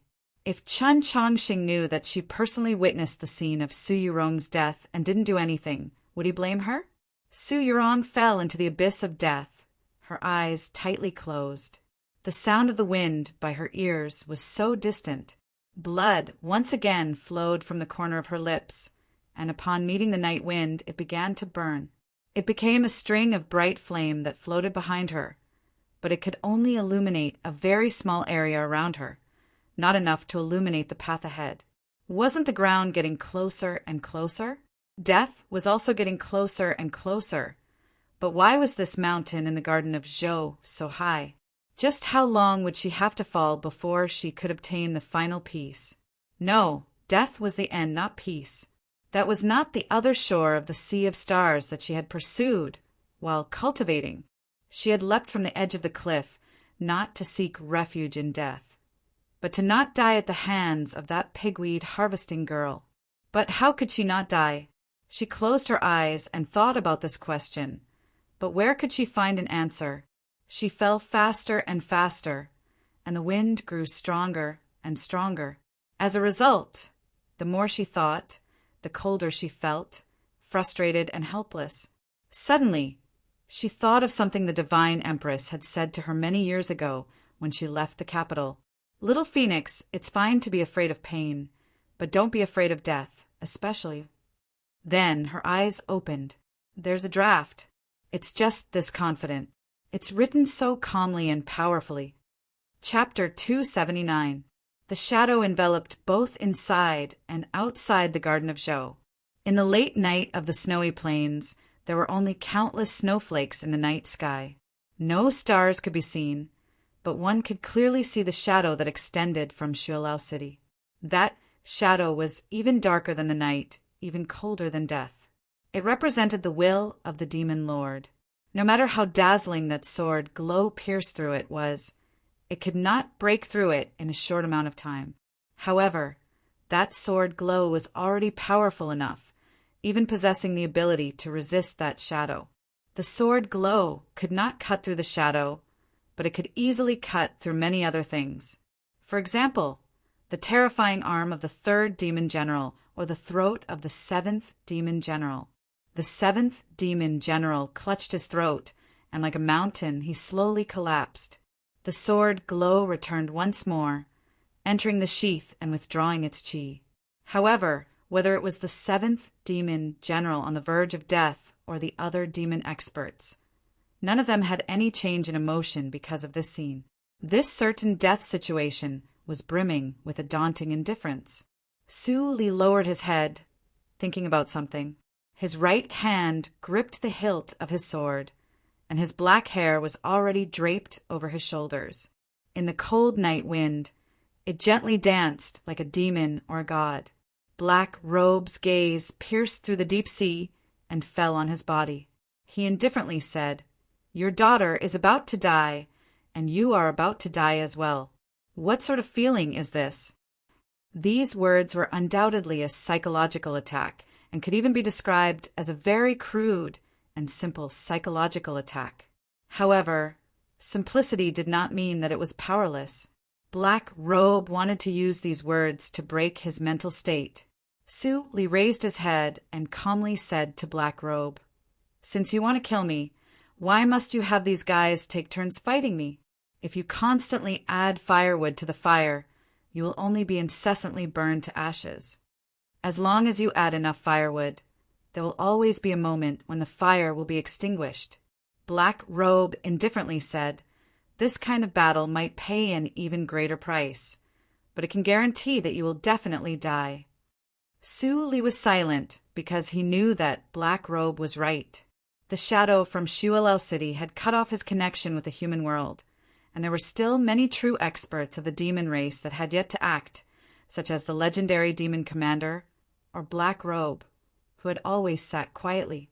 In order to kill the junior martial uncle of Mount Li, the demons had made very meticulous arrangements. This arrangement involved the Garden of Zhou and the distant southern continent. No matter what countermeasures the experts of White Emperor City or the human world had, it was already too late. The demon lord's pressure was in preparation, and the demon council of elders in Shuilao City was also waiting. This sort of killing technique was a grinding method. Black Robe wanted to use a sufficient number of demon experts to grind away at Su Li's sword intent and chi, so that he could kill his opponent in such a simple and even somewhat impatient manner. This was the only way to avoid any accidents. You are the most dazzling star in the human world after the war. You have brought too many accidents to this continent, and you know that I hate accidents the most." Black Robe looked at him and said. Su Li remained silent for a very long time, then said, "No, I won't die." Black Robe's voice rose slightly, appearing somewhat interested as he asked, "Oh, why?" Su Li looked at him calmly and said, "There's no reason, nor is there any reason. I just believe that I will not die. Similarly, I believe that the girl and those children that represent the future of humanity will also not die." Black Robe said, "I admire you for having such unreasonable confidence, even before your death." Su Li laughed again. His eyes reflected the snowy sky, as if they were about to ignite. "You can be afraid of pain, but you cannot be afraid of death. especially you. Why? Could it be that death is not as frightening and sinister as pain? And why did you say the word especially? Why can't I be afraid of death? In the process of falling into the abyss of death. Su-Yorong thought about these words and the many things that had arisen from them. Suddenly, she understood a few principles, so she opened her eyes. Why was it that she could not be afraid of death? Because she was a phoenix. Her fate was predetermined. It was to constantly temper her soul between death and pain, until a certain day when she could calmly welcome death. Only then could she truly welcome a new life. Was this what it meant to face death and live? Empress, was this what you wanted to tell me? In just an instant, Su-Yorong felt that the endless abyss before her had suddenly become bright. At this moment, her body was heavily injured, her true essence exhausted, and the poison corroding her body and mind. However, the principles she had comprehended made her unprecedentedly calm. As she constantly fell, the wind between the cliffs brushed away the blood at the corner of her lips like a streak of fire. Countless pearl-like specks of light appeared in her eyes. As she descended into the abyss, she calmly awaited the arrival of death. Calmness was a fearless attitude, but it was not ignorance. She sensed the sinister coldness of death, experienced the true meaning of death, and then began to fear once more. This fear did not mean that she had left her fearless state of mind. It was still a kind of perception, a clear and distinct perception that had been deeply branded into her mind. Only the great fear brought by death could arouse an unimaginable energy from the very core of her mind, the energy hidden in her blood. That boundless energy began to burn, beginning to make her enter a strange state where clarity and absent-mindedness intersected. As death gradually approached, a soul deep within her body awoke. It was the soul of the phoenix and also her own soul. It was a part of herself that she had never directly looked at or even discovered. She opened her eyes and looked into the pitch-black abyss, an invisible yet cold night wind. She truly understood Xi's fate. Fate had made her leave Holy Maiden Peak and come to the garden of Zhou. But fate had not made her meet Nank, but had made her meet herself. She had met her other self, her truest self. This journey had not been made in vain. As she fell towards death, she was filled with endless sorrow. In the deathly silent abyss, in the silent cliff, on the lofty sunset valley, and in the vast world of the Garden of Zhou, a clear cry suddenly resounded. The sound was not mature and carried a little immaturity, but it was incomparably clear and melodious. Compared to this clear cry, Nank's clear cry from before suddenly seemed lacking in grandeur. This clear cry was the cry of a young phoenix. The aura of a king was completely revealed in this phoenix cry. Nank quietly stood at the edge of the cliff.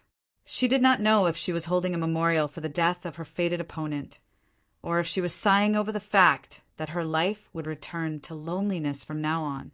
After a while, she turned around and walked towards the stone plateau between the cliffs. The person had already passed away, although there was some disappointment and emptiness that she had expected. There was even more satisfaction. From tonight onwards, there would no longer be anyone that could fly in the same sky as her. This was something to be happy about. Then, the cry of the phoenix resounded through the cliffs. She stopped and turned to look at the night sky beyond the cliff. Her face revealed an expression of disbelief. A pair of flame wings appeared in the darkness, illuminating the cliffs and carrying Su-Yorong into the distance. I will do my best to persevere in updating. Everyone, please vote for me. Thank you, everyone. Chapter 280. A pair of wings of fire unfurled in the night sky and flew into the distance. Like a moving star, it illuminated the surroundings and was exceptionally eye-catching. Nank stood at the edge of the cliff and silently watched the scene. Her small face was abnormally pale. The injuries left on her body by the myriad feather had already been forcefully suppressed by her, but she could not suppress the anger and unwillingness in her heart, no matter what. A clear and beautiful, yet abnormally ruthless cry burst forth from her lips. It traveled into the distance, as if it was summoning something. The zither-playing old man's expression suddenly changed. He extended his hand to stop her, but because of his injuries he could not stand up. He could only watch as Nank jumped off the cliff in the next moment. The clear cry of the young wind resounded through the garden of Zhou. In the 3 gardens at the edge of the garden of Zhou, there were many human cultivators gathered there. Previously, the bloody battle at the peak of Sunset Valley had produced a strange phenomenon, attracting the gazes of many people. Naturally, they did not miss the cry of the phoenix. In the even more secluded mountains, there were still some human experts at the upper level of ethereal opening who were secretly exploring and searching for treasures. Chen Changsheng and Su Yurong had used 2 days and 2 nights to no avail. The warning fireworks from the 13 divisions of Radiant Green had also not been able to make these people reveal their tracks. Among them, there was a 300-year-old wandering cultivator from the south. At this moment, he was beside an ancient scholar tree. According to an account from a predecessor, he was trying to find an extremely powerful magical artifact left behind by the shaman tribe of the south in the garden of Zhou. Suddenly, he heard the cry of the phoenix and turned his head in shock. His aged face was illuminated by the pair of wings of fire in the night sky. His somewhat turbid eyes revealed an expression of shock, which then transformed into endless greed. Zhixiu carried Qi Jian on his back as he walked through the plains. His eyes could no longer see, but his hearing was still sharp. When the cry of the phoenix rang out, he stopped. Qi Jian opened his eyes with difficulty and gazed at the night sky in the west. He said somewhat perplexedly, "Is it Senior Su? She also entered the garden of Zhou? It should be her." Zhixiu tilted his ear to listen to the echo of the phoenix cry in the sky above the plains and confirmed. The events that had occurred after the opening of the Garden of Zhou this year were all part of the demon race's scheme. Su Yurong's name was definitely on the list of the demon race's must-kill targets. Qi Nian weakly said, "I don't know who the demon race will send to deal with her, but it should be fine." Su Yurong and Qiu Shanjun were not ordinary young geniuses. Their innate bloodlines had an overwhelming advantage. In the Garden of Zhou, a miniature world with an upper limit, logically speaking, the demons should not have been able to do anything to Su Yurong. However, when he thought about the assassination by the lake and the sudden betrayal of his 3rd senior brother, Qi Jian was still very worried. Zhixiu thought of those 2 beauties by the lake with completely different temperaments, yet they seemed to be twins. Those 2 beauties' fingertips suffused with a faint green light, or the poison that was restlessly stirring in the depths of his eyes. He knew that those 2 women were definitely Nank's 2 wings. He said, "Nank has come. The one fighting Su Yurong is definitely her. I just don't know who will win." In the entire continent, whether it was the human race or the demon race, the only person in the Nether Passage realm who could threaten Su Yurong was Nank. Hearing Nank's name, Qi Jian's face paled even more. After a moment of silence, he said, "Where do we go next?" It was already night, but the sun in the plains of the unsetting sun had not set. If one were to say that the mystical and indistinct ball of light floating on the horizon was the sun, that powerful demon, general couple, stood guard outside the plains. They could not go out and could only walk through the plains. Then where should they go? It was said that the plains of the unsetting sun hid an extremely terrifying danger. As long as one entered, they would not be able to leave. Then where was the danger? Zhixiu said, "Take out the flowing water bottle." Qi Jian did as he was told and took out the flowing water bottle. He did not dare to believe his eyes and said, "We've already been in here for 6 hours."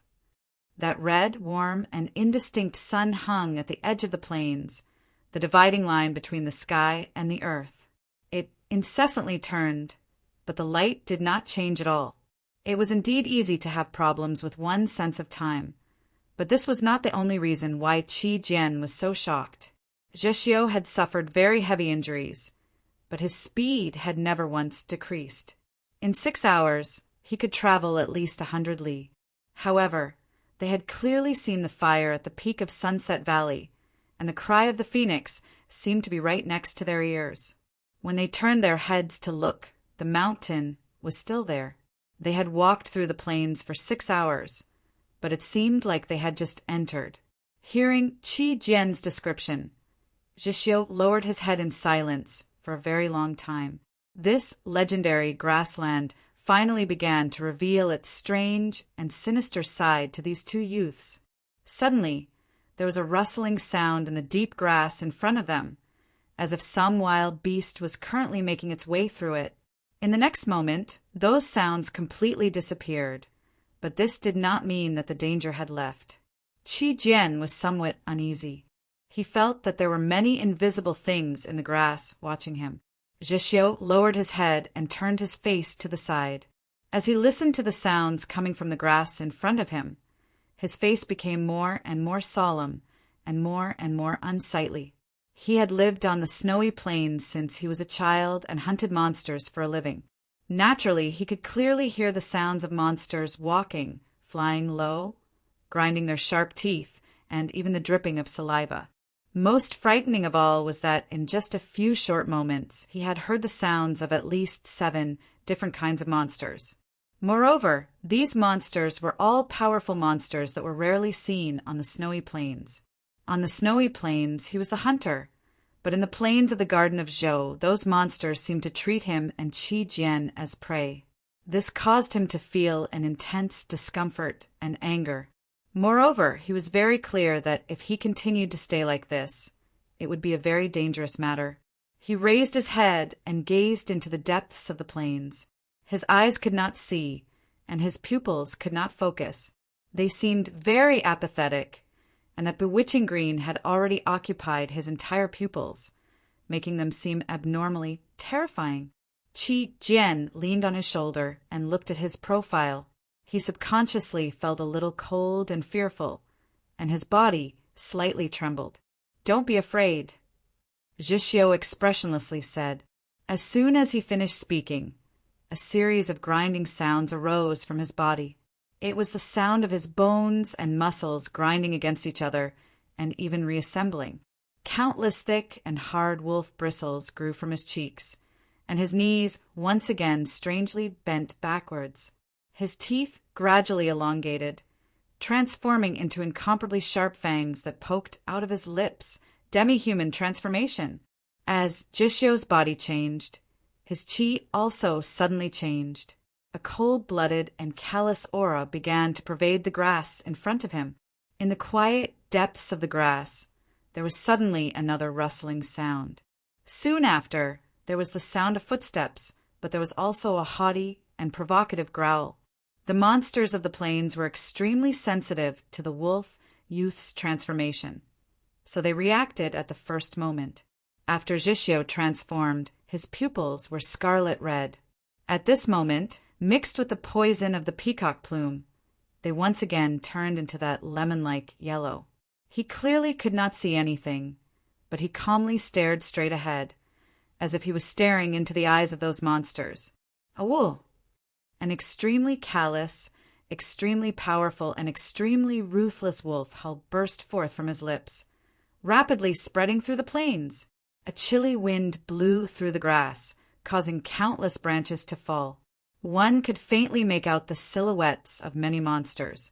From this wolf howl, those monsters could hear the strength and determination to put their lives on the line. With another grinding sound, they finally scattered. Qi Jian leaned on Zheshio's shoulder. He truly was somewhat afraid of his current appearance, even though Zheshio had already told him not to be afraid. Thus, he hugged Zheshio even tighter and pressed his face even closer. He said to himself, "This way I can't see, so I don't need to be afraid." Perhaps because of his actions, or because of the greedy gazes of the monsters as they left, Zheshio's body was somewhat stiff, and his voice was also somewhat unnatural. "We must think of a way to leave, or else those truly powerful monsters will hear the sound and come over to patrol." Qi Jian grunted, thinking, whatever you say is fine. The wolf youth's wild howl reverberated through the plains of the unsetting sun, but it did not reach outside of the plains. The miniature world of the Garden of Zhou had always had many strange and incomprehensible places. Just like the phoenix cry that resounded through the world at Sunset Valley Peak, it also did not truly reach every corner of the Garden of Zhou, because some places seemed like another world within this world. At the end of the stream, below the waterfall, there was a cold pool. On the other side of the pool was a lake, and the shore of the lake was another world. The people in that world did not hear the phoenix cry. Liang Xiao and Zhuang Huanyu were no longer in the forest, and no one knew where they had gone. The surface of the lake was calm, but the depths of the lake still seemed to be boiling.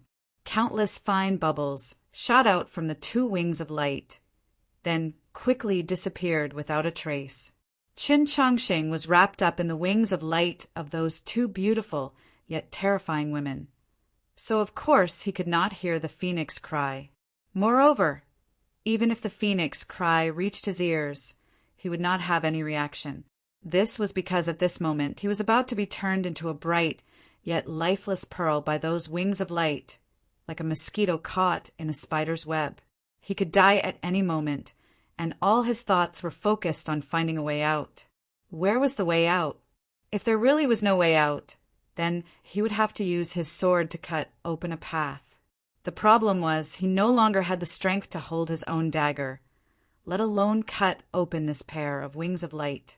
The way out was that faintly discernible yet incomparably real sword intent in the lake. But if he wanted to follow that sword intent and leave, how could he do so? Before he was bound by the wings of light, he had tried to ignite the lake water outside of his ethereal palace, but it was to no avail. It was just like how he struggled and bounced at the very beginning, only seeming somewhat laughable. His throat was gripped by that demon beauty, and his body was restrained by that dignified woman. Those two wings of light brought with them an endless and terrifying pressure, suppressing the last of his true essence and the slightest of movements. He could not move a single finger and could not even blink. He could only feel the slightly cold lake water brushing against his eyeballs. That feeling was truly not good. This pair of women, after fusing together, finally revealed the frightening power and level they possessed. His breathing became weaker and weaker, and his mind became more and more dazed. Looking at the two beautiful faces in the lake water illuminated by the wings of light, he felt very gloomy. He thought to himself, could this be the appearance of the death god? At this moment, even the circulation of his true essence was suppressed by the pressure of the wings of light. The only thing he could still use was his divine sense. Before death truly arrived, Qin Changxing would never surrender and give up. Of course, he would try to use his divine sense to escape. But the problem was he had not cultivated to the profound level of killing with his thoughts. No matter how calm, stable, and powerful his divine sense was, it could not be used in battle. What could his divine sense be used for? Before he could think clearly about this matter, his divine sense had already fallen upon the dagger. Noiselessly, several chests appeared in the world isolated by the pair of wings of light. Try to finish the next chapter before 8:30. Chapter 281. Those chests were very heavy. Once they appeared, Qin Changsheng and the two girls sank to the bottom of the lake even faster. The two girls were surprised. They didn't know how these chests appeared and what was inside. The chests weren't locked. Under the impact of the lake water, the lids were opened. Under the soft and beautiful light of the wings of light, the contents of the chests also began to emit another kind of soft and beautiful light. It was a holy white light that had unimaginable magic, at least to humans. If it wasn't such a tense moment of life and death, perhaps the two girls would also think so. The contents of the chests were silver. The light it emitted was called silver light. It was more real than starlight, more tempting, and therefore more beautiful. Among the silver were the traveling expenses and living expenses that Qin Changsheng's master and senior gave him before he left Xining village. There was also a part of the gift from Luo Luo for becoming his disciple. There was also Tang 36 generous share. There were also some gifts from the clergy of Li Palace. As for the exact amount, he never counted it. He just thought of a way to exchange it for silver ingots and then carried it with him. Now, at the most dangerous moment of his life, he used all the silver at once. Within the space of the wings of light, countless taels of silver were tossed and turned by the lake water. Like stones, they smashed onto his and the two girls' bodies and faces. But this wasn't enough. It wasn't enough to break the pair of wings of light. He needed more things. Thus, Qin Changsheng's divine sense continued to go deep into the hilt of the dagger. The next thing that appeared was a luminous pearl. This luminous pearl was very round and very large. It was even larger and rounder than the luminous pearls on the edge of the dew platform. It was even larger and rounder than the luminous pearls on the ceiling of the underground cave where the black dragon lived. This luminous pearl was the first gift that Luo Luo gave him. It looked more like a wash basin. Of course, for the two girls who lived in Shuelao City, they would rather use the term holy moon to describe this extraordinarily large, luminous pearl. But they couldn't be as shocked and excited as normal girls. One reason was because they were in a battle. The other reason was because the luminous pearl directly smashed onto the demon girl's face. Even in the lake water, the muffled sound was so clear. In the next moment, green blood flowed out of the demon girl's nose. The demon woman was very angry, but also very flustered. She had no idea where this luminous pearl had come from, and it had indeed been smashed quite heavily. But this was still not enough to help Qin Changsheng escape the restraints of this pair of light wings. Thus, Qin Changsheng's divine sense continued to extend into the sword hilt, taking out item after item. What appeared next was half a roasted lamb. The half-roasted lamb that seemed to still be steaming appeared within the wings of light, blasting the dignified woman's body. It was obvious that the woman was a bit of a neat freak. Hugging a whole roasted lamb covered in oil almost drove her crazy. But that's not all. 1 roast chicken, 2 roast chickens, 3 roast chickens. More than a dozen roast chickens appeared in the wings of light like stones in a catapult, smashing at her incessantly. There was also Liaobei County's roasted deer tail, Wanzhou County's roasted fish, Winshui's spicy 13 plates, the Southern Sea's steamed double-headed fish, Qin Changsheng's divine sense connected. Countless food appeared one after another. The space within the wings of light was instantly filled. These were all the food that the black dragon asked him to prepare before leaving the capital. But the black dragon was only a spiritual soul attached to the Rui Jade. No matter how much it tried, it couldn't eat so much. Thus, these food were all left, extremely fresh, very spicy, very vigorous, and retained their original taste. Within the wings of light, roasted chicken and duck wings flew together. Red soup and persimmon were the same color. It was a mess. Countless food and juices mixed together. Extremely disgusting. What's going on? The demon woman squeezed her head out of the Go braised jade cabbage and shouted angrily. Her eyes were very panicked. The last thing Qin Changsheng took out was the thing that he had the most in his life, books. No one knew that the 3,000 scrolls of the way in the old temple of Xining village were no longer in the old temple, but by his side. He took out the 3,000 scrolls of the way and used them to beat people. There was a loud bang. Countless books filled up the space formed by the wings of light. The wings of light could no longer close. Accompanied by the two women's shocked and even somewhat absurd screams, the wings of light then dispersed. The books and food turned into countless arrows, shot towards the surrounding of the lake, then gradually slowed down. Unfortunately, although the wings of light were broken, the two women didn't let go of Qin Changsheng. He was still sinking into the depths of the lake. The books and food, the luminous pearl, and the silver box were all in the surrounding lake. Sinking with him, the scene was very strange. The luminous pearl, not far from his side, illuminated the pitch-black lake, illuminated the things that were falling with him, allowing him to see very clearly. The books and food, the luminous pearl, and the silver box, the various medicinal ingredients, were his life, were his memories, or in other words, were his life. Looking at these things, he easily remembered the days 10 years ago when he was reciting the scriptures with his senior by the stream outside the old temple in Xining village. He remembered the little girl who climbed over the wall of the herb garden to the tradition academy. In the process of sinking into the lake, he remembered many things and many people. The rich Tang 36, the poor Xian Yuan Pa, Jin Lu, who sat in front of the tradition academy drinking tea.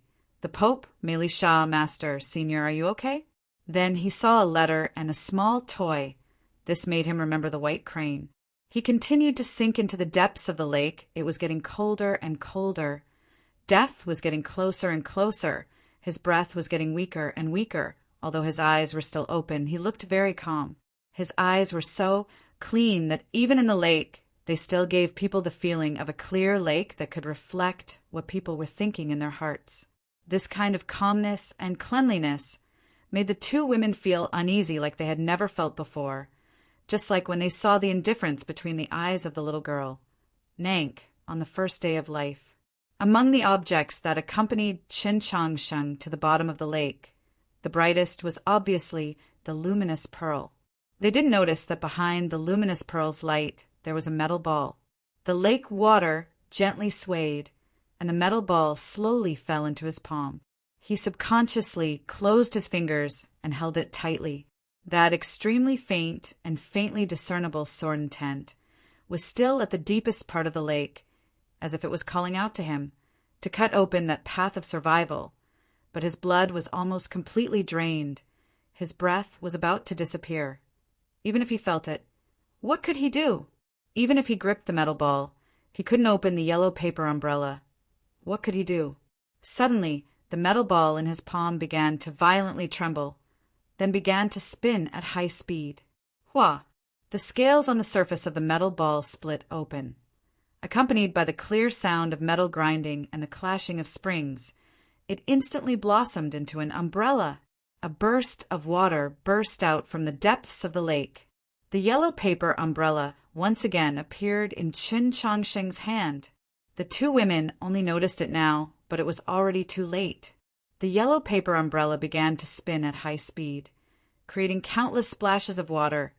The seemingly not sharp edge of the umbrella left several deep wounds on the bodies of the two women. With a pained groan, the two women were jolted away by a powerful force. The waves at the bottom of the lake surged, as if it was boiling again. The yellow paper umbrella, carrying the finally fainted Qin Changsheng, transformed into a water dragon, smashing apart the lake water, breaking open a path, and rushing at high speed towards a certain place several li away. That faintly discernible sword intent was there. As it turned out, that sword intent from beginning to end had not been calling out to Qin Changsheng, but was calling out to the umbrella. Prize guesses, what is the relationship between that sword intent and the yellow paper umbrella? In a moment, I'll post a question on the WeChat public account. Everyone race to answer. The first 3 who answer correctly will receive a prize. Yup. Every time there's a guessing contest, it's when I'm happy. Isn't writing a story the happiest thing about it? Chapter 282. The ice-cold lake water struck his face like countless sharp knives. After an unknown amount of time, Qin Changsheng finally awoke. He tried to open his eyes, but the oncoming lake water made it impossible for him to feel pain, so he could only close them again. He did not know what his current situation was. He only knew that he was moving forward at an unimaginable speed through the lake water. Moreover, from the feeling in his hands, he confirmed that the yellow paper umbrella had saved his life. The yellow paper umbrella was an inanimate object, so how could it act on its own? To him, this was a question that was extremely difficult to understand. The sword intent that was faintly transmitted from somewhere in front of him made him vaguely guess at something, but he still could not connect the sword intent with the yellow paper umbrella. The sword intent should have belonged to the legendary sword pool, which had already disappeared from the Garden of Zhou for several hundred years. As for the yellow paper umbrella, it was a new object that the junior martial uncle of Mount Lee, Su Lee, had requested the Winshui Tangs to create. There was a time difference between the two, so logically there should not have been any connection. After another period of time, he became more clear-headed. With great difficulty he adjusted his posture and squinted his eyes. Only when he saw the pair of wings of light not far behind him did he know that the danger was not far away. At the same time, the invisible injuries in his body began to clearly transmit pain into his sea of consciousness, making him feel extremely uncomfortable. The yellow paper umbrella in front of him constantly rotated at high speed, just like the propellers that the people of the great western province used to make large ships. It carried him forward at high speed. The dark and ice-cold lake water constantly battered against his body, bringing him even more pain. Just how long would he have to run? Where was the yellow paper umbrella taking him? Suddenly he realized that the lake water had disappeared, and at the same time, many sounds entered his ears. Those were the sounds of the lake water breaking apart, and the cries of insects in the grass by the lake. That clear and childish yet somewhat violent cry should have come from very far away. But why did it seem like it was right next to his ears? Was the dark curtain in front of him the true bottom of the lake? No, it was the night sky. The reason why it was so dark was because there were no stars in the Garden of Zhou. This was a small lake over 10 li in front of Sunset Valley. Tonight, this small lake had seen the bloody and fiery battle on the mountain peak, heard the cry of the phoenix, was illuminated by the wings of fire, and now heard the cry of the sparrow. It had just tried to calm down, but it was broken once more. The yellow paper umbrella spun, bringing Chen Chongqing out of the lake. The lake water dripped down from the umbrella and his body, sprinkling in all directions, forming a curtain of water. Chen Chongqing awoke and knew that he had finally left the sinister and frightening waters of the lake. He had returned to the world above the lake, but he did not know whether he was in the Garden of Zhou or on the other side of the cold pool. The next moment he found himself in the night sky. The small lake beneath his feet had turned into a mirror. It was at least 100 feet above the ground. Anyone would be startled and absent-minded to suddenly go from the depths of the lake to the night sky. Right at this moment, the lake water split open once again. The pair of light wings transformed into a stream of light and caught up to him. The wingtips closed and turned into a sharp thorn, heavily striking his chest and abdomen. A muffled sound. Chun Chongsheng's blood boiled, and he almost spat out blood. He forcefully swallowed it, but it didn't mean he wasn't injured. He, who was already heavily injured, could no longer hold on after suffering another heavy blow. Holding the yellow paper umbrella, he was like a kite with its string cut, dispiritedly flying higher into the night sky. When he flew to the highest point and fell back to the ground, would it be the time of his death? As he thought of these things, he fainted once again. In the last moment before he fainted, he suddenly felt that the night sky had become somewhat brighter. It was not an illusion of death, but the night sky had truly been illuminated. What illuminated the night sky was a pair of wings of fire. They were not the wings of light behind the two women who had chased after him, but a pair of wings of fire. The pair of wings of fire unfurled in the night sky. They were very large and emitted a warm and holy flame. As a result, the girl within the pair of wings of fire seemed rather petite. The wings of fire broke through the night sky. Just as Chen Chongqing was about to fall to his death, they grabbed him and then continued to fly into the distance. The two women who had chased after Chen Chongqing all the way here felt an indescribable and intense fear. They quickly flapped their wings of light and retreated backwards. Afterwards, they thought of the cry of the sparrow they had heard in the lake, and the fear in their hearts grew even stronger. Without even thinking, they used a method that seemed to be burning their lives and flew at an unimaginable speed towards the source of the cry. Nank jumped down from the edge of the cliff, moving faster and faster like a rock. The whistling wind blew at her hair, but it could not blow away the indifference between her brows. As for the ground and death that was getting closer and closer, it was meaningless to her. This was because she could see very clearly that her two maids had already arrived at the bottom of the cliff in front of Sunset Valley Peak and were waiting. Without a sound, the two women caught Nank's petite body. Then, in the blink of an eye, they turned into a ball of light and merged into the wings of light. They were like a cloud that had merged into the blue sky. The pair of bright wings of light that had previously chased after Chun Chongsheng suddenly became colored. The edges of the wings of light were painted with a strange green, as if they had turned from a spiritual body to a physical body. The green wings slowly flapped behind Nank's back. She looked indifferently into the distance in the night sky. After confirming the position of the wings of fire that had already become specks of light, she flapped her wings without the slightest hesitation and chased in that direction. The green wings that were several meters long created two gales in front of the cliff. A terrifying whistling sound rang out in the night, and then she disappeared. The innate bloodline of humans or demons seemed similar to the transformation of demi-humans, but in reality there was a huge difference. The awakening of the innate bloodline was usually divided into 4 stages. The initial awakening was in the bloodline itself, and the second awakening was the awakening of the soul. In simpler terms, after this awakening, the cultivator and her innate bloodline would fuse into one. There would no longer be any distinction between them, and they would truly understand what they were. After 2 consecutive days and 2 nights without sleep or rest, she was finally defeated by the combined forces of Nank and the zither-playing old man. She calmly walked into the abyss of despair.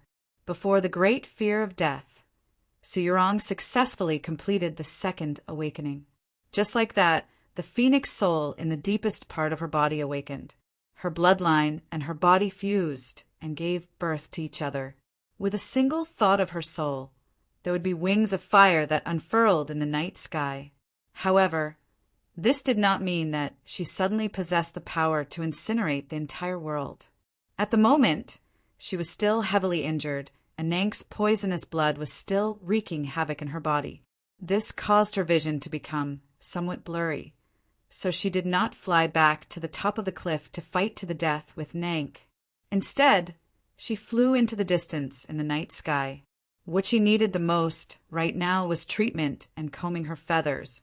However, she did not think that not long after she left Sunset Valley, she would actually encounter another battle in that seemingly calm little lake over 10 kilometers away. With just a glance, she knew that the 2 women who broke out of the lake, their bodies connected, and had wings of light on their backs, were the infamous Nank's 2 wings. Then who were they chasing? The next chapter before 8:30. Chapter 283. No matter who it was, in that instant of time, it was impossible to clearly see their appearance. It was definitely a human cultivator that had entered the Garden of Zhou. This reason was enough. In the process of flying away from Sunset Valley, Suyurong did not hesitate to expend her true essence once again to adjust her direction. When that human cultivator was seriously injured and unconscious, at the crucial moment when he was about to fall from the night sky to his death, she grabbed him and brought him along as she flew into the distance. She had no experience in flying, but she had experience riding a white crane in the clear sky. Flying in the night sky, she did not feel the unease or fear that she had imagined. However, she was still a beginner, so it was inevitable that she would be a little clumsy, especially when she was already heavily injured and very weak. Now that she had to carry a person in her hands, she could not help but sway a little. She looked like she was drunk. In a short amount of time, Nank had caught up to several li behind her. Even at this distance, she seemed to be able to feel her opponent's killing intent. She did not turn her head. She focused and earnestly learned how to fly. The frequency of the flaming wings became slower and slower, but her posture became more and more stable. Her speed became faster and faster, gradually becoming a line of fire in the night sky. The awakening of the phoenix soul allowed her to understand many principles and obtain many innate abilities. In terms of speed alone, she was unquestionably the number 1 on the continent. Whether it was the red falcon used by the Great Joe Army or the great Western Continent's heaven messenger bird, or even Nank and the fastest silver dragon. None of them could be faster than her. The problem was that she was injured. The even greater problem was that she was carrying a person in her hands. That person was unconscious and as heavy as a wet sack of flour. If she lost this person, it would be very difficult for Nank to catch up. She could return to the garden where the human cultivators gathered and launch a counterattack against the demons, or she could find a place to temporarily hide. Once she recovered from her injuries and was cured of the poison, she could fight with Nank again. She was confident that she could definitely win, but she could not, so there were no ifs. In the entire process, she did not even glance at the person in her hands. No matter who it was, it did not matter. No matter how heavy he was, she could not throw him away. Just like Nank had said at the peak of Sunset Valley, she had always carried the word responsibility on her shoulders to survive. Many choices had already become instinctive to her. She did not need to think about right or wrong or the pros and cons. She just did it. 2 streams of light flashed through the forest and the wetland at the edge of the grassland. Their colors were slightly different. Wherever they passed, grass fragments flew and leaves were shaken into silk. She was still unable to break away from Nank. Her vision became more and more blurry, which was a sign that the peacock's poisonous blood was gradually corroding her sea of consciousness. She had always used the true blood of the heavenly phoenix to suppress it, but after this chase, the blood gradually boiled, and she was actually somewhat unable to suppress it. Perhaps she could ignite the true blood of the heavenly phoenix to increase her speed, but what about the poison? Nank's figure grew closer and closer. In the darkness of the night, the periphery of the grassland was dyed green once more. She didn't have time to think. In fact, she didn't even have time to think before she made her decision. At this moment, she finally lowered her head to look the person in her hand. She thought somewhat helplessly, "We're all cultivators, and we pay particular attention to eating the breeze and eating the starlight. What exactly do you eat every day to make you so heavy?" Then, she ignited the remaining heavenly phoenix true blood in her body. With a muffled boom, the periphery of the grassland began to burn, and one could vaguely see the glow of water under the grass. Su Yorong turned into a line of fire and disappeared from the heavenly cemetery. After a while, Nank arrived and stopped. She gazed at the line of fire in the distance with an indifferent expression. It was unknown what she was thinking.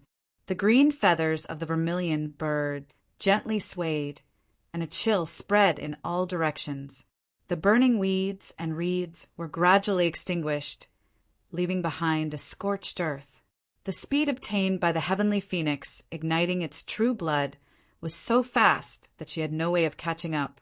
Soft-hearted, unable to see the big picture, petty, Nank's evaluation of Su Yorong was very cold and disdainful. "Even if you can survive this time, how can you still be my opponent?" She was very clear that in this kind of situation, even if the heavenly phoenix soul in Su Yorong's body awakened, it would be very difficult for her to survive. The green feathers of the vermilion bird slowly retracted, and the light changed slightly. The 2 women appeared on either side of her, kneeling on the ground. With trembling voices they said, "Servant greets master. Servant is useless." Nank did not pay any attention to her 2 maids. She did not even glance at their faces that were deathly pale from fear. She thoughtfully asked, "That person was Chun Chong Sheng?" The 2 maids hurriedly gave a brief account of what had happened on the other side. For the first time, a smile appeared on Nank's small face, but it was still very cold. So it wasn't soft-hearted, nor was it unable to see the big picture. Rather, it was due to excessive concern. For the 2 of you to die together is rather interesting. The night wind blew against her face. It should have been cold, but because her blood was currently boiling and burning, the wind also became warm. Su Yorong wanted to go to the mountainside whispering wood, but her heavenly phoenix true blood had already been completely burned away. She could no longer endure. She glanced behind her, and after confirming that Nank had not followed, she flew several li to the northwest and landed on the ground. She had been flying along the edge of the plains of the unsetting sun the entire time. The reason was very simple, and Nank was also very clear on it. It was only like this that she had been able to endure for so long at the very beginning. The place where she had landed was naturally still the edge of the plains. It was a large wet land, and within it grew an endless expanse of reeds. The reeds were like a small island, and the surrounding reeds were very tall, just enough to block the view from the outside world. It was like a world isolated from the rest of the world. There were no stars in the night sky of the Garden of Zhou. The light reflected off the surface of the water between the reeds came from the pair of wings of fire. They were like countless mirrors, and it was very beautiful. With a thought from Su Yorong, the golden flames slowly extinguished, and the two wings were actually as pure as snow. Her brow slightly creased, and she seemed to be in some discomfort. Deep within her eyes that were like the limpid autumn waters was a hint of green that made people feel uneasy. Around the green were some golden sparks that incessantly burned, but they were very dim, as if they could be extinguished at any moment. Then she once more turned to the human cultivator that she had saved. For some reason, she felt that this person was rather familiar, although her vision was rather blurry from the poison, and she could not even make out his facial features. She could only vaguely see that his face was very pale. But for some reason, even though he was unconscious, he still gave her a steady and amiable feeling. Because of this feeling, she stared blankly. Then exhaustion overtook her. She sat down cross-legged, closed her eyes, and began to adjust her breathing. The pure white wings slowly retracted, and like the warm quilt in the divine general's estate, they wrapped around her body.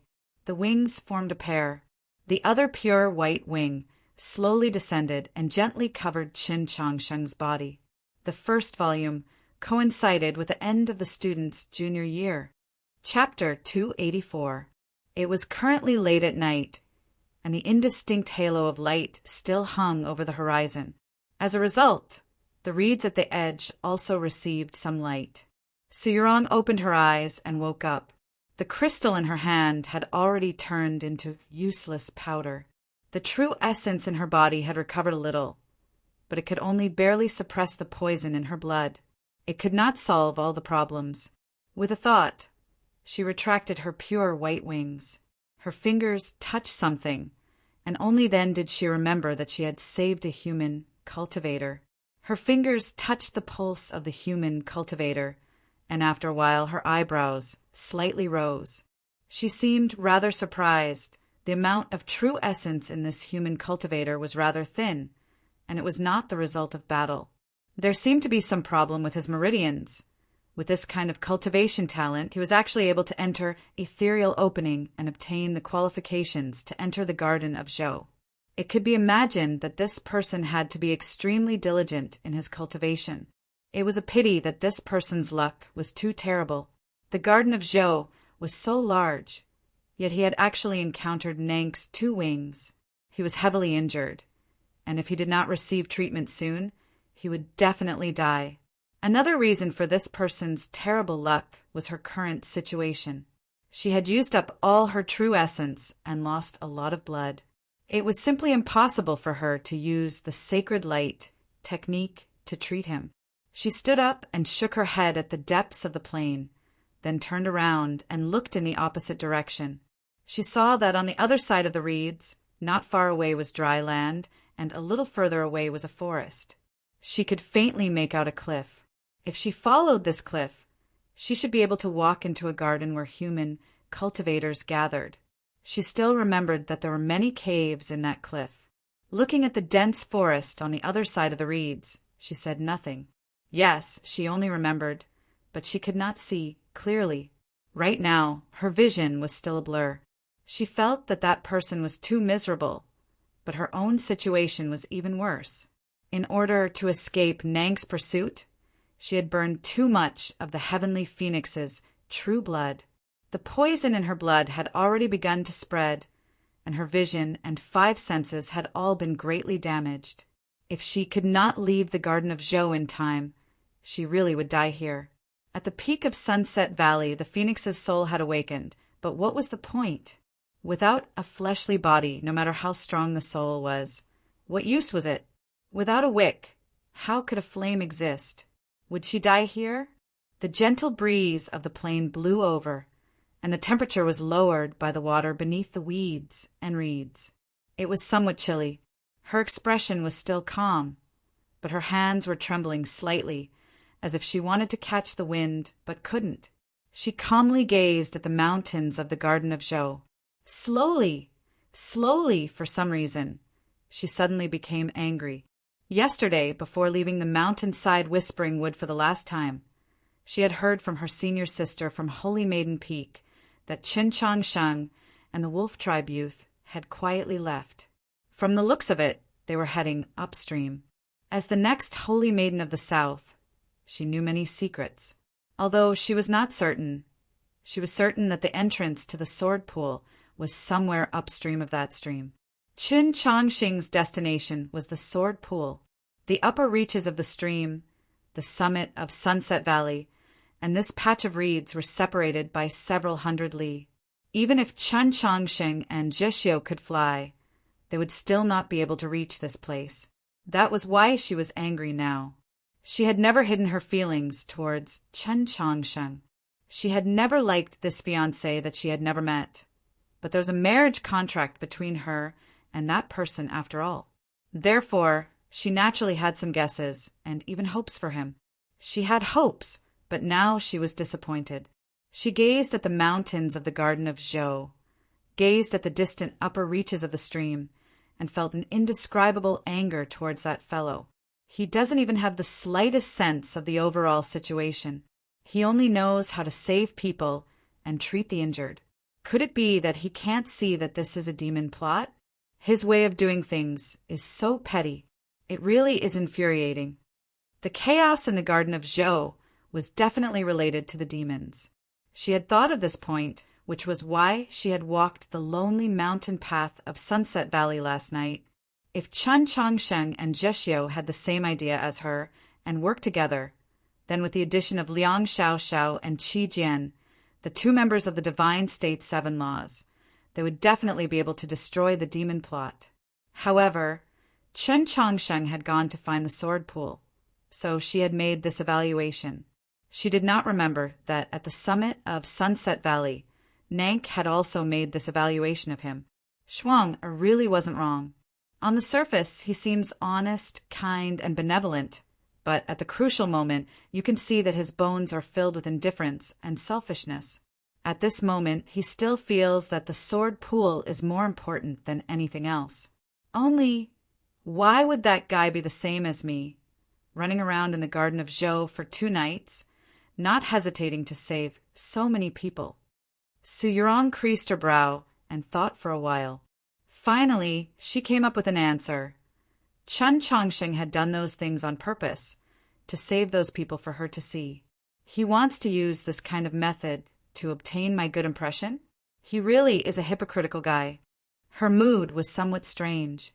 She stopped thinking about it and turned to look at the cultivator that she had saved.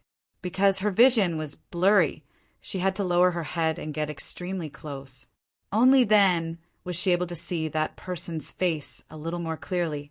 The person was unconscious, his brow tightly furrowed, but he still gave off an honest and steady feeling, making people want to get close to him. His age was around 20 years old. He seems like an honest person. At such a young age, he's already at ethereal opening. Perhaps he's a favored core, disciple of some sect. Perhaps he's even one of the top 3 in this year's grand examination.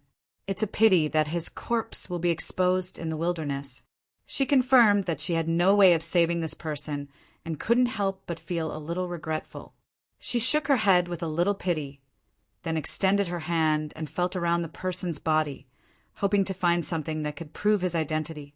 Unexpectedly, she found nothing, only a very ordinary dagger without any insignia on it. She remembered that when she was saving the person last night, She seemed to have seen a very strange weapon in his hand. It seemed to be shaped like an umbrella, but she didn't know where it had gone. Her brow creased, as if thinking of something. She turned around and walked towards the land on the other side of the reed marsh. The lake water had soaked her dress, leaving a mark on the beach outside the forest. In the instant that Su Yurong's figure disappeared into the forest, an extremely thin shadow, like lightning, fell into the reed thicket. The reeds swayed in the wind. A chi suddenly appeared and then disappeared. A little girl wearing a black dress appeared at Qin Changxing's side. At her waist was a jade scepter. The little girl's expression was indifferent. Her vertical pupils were as dark as her dress, making the red mole between her eyebrows even more vivid. She was the Black Dragon. Qin Changxing called her Jiji or sometimes Hong Zhuang. She gazed at the unconscious Qin Changxing, a hint of worry and confusion faintly appearing in the depths of her indifferent eyes. "Weren't you on the other side of the cliff? How did you suddenly appear here?"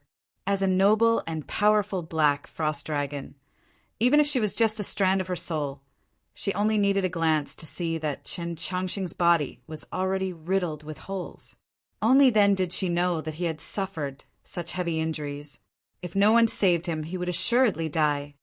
"How did you end up with that woman?" She gazed at the forest on the other side of the reed thicket, her brow rising in displeasure as she thought. Qin Changxing, "You idiot! What did she promise you? How could you trust a human woman?" To her, the most painful memory of humanity, besides the long-vanished Wang Jitsa, was that woman, the Tianhai Divine Empress. Su Yurong was very similar to the young Tianhai Divine Empress, and coupled with the fact that Qin Changxing had spoken of that engagement, she was innately wary of Su Yurong and had no good impression of her. She had seen the scene of Su Yurong saving Qin Changxing last night, and then she had searched the garden of Zhou for a very long time before finally finding these two. Unexpectedly, she had seen Su Yurong leave once more. This only increased her disgust for Su Yurong. In her view, the reason Su Yurong had risked her life to save Qin Changxing last night was because demons had been watching from the side. And now, Su Yurong had left Qin Changxing here to wait for death because no one had seen it. The reason for this was because Su Yurong deeply valued her reputation. She viewed it as even more important than the lives of others, even her own. This sort of woman was truly cruel, hypocritical, and frightening. She recalled the letter Qin Changxing had once told her in the underground cavern, recalled those 4 words, and her small face revealed an expression of loathing. To leave Qin Changxing in this patch of reeds and leave on her own, to have him slowly and helplessly wait for death. Was this the take care of yourself she had said in the letter? She had no good impression of humans, except Qin Changxing, so she was somewhat angry. Moreover, she had invested a great deal of blood and sweat into Qin Changxing, true blood and sweat. She could not permit Qin Changxing to die like this, or else all that blood and sweat would be wasted. Thus, the first thing she had to do was to keep Qin Changxing alive. How could she cure the wounds in Qin Changxing's body? She thought of a method, and an indescribable feeling of shame and anger appeared on her forehead. The dark red mole on her face became somewhat brighter. "Remember, you owe me another life," she hatefully said to the unconscious Qin Changxing. After saying this, she leaned over and embraced Qin Changxing, nestling in his embrace. Then she transformed into a black light and entered his body.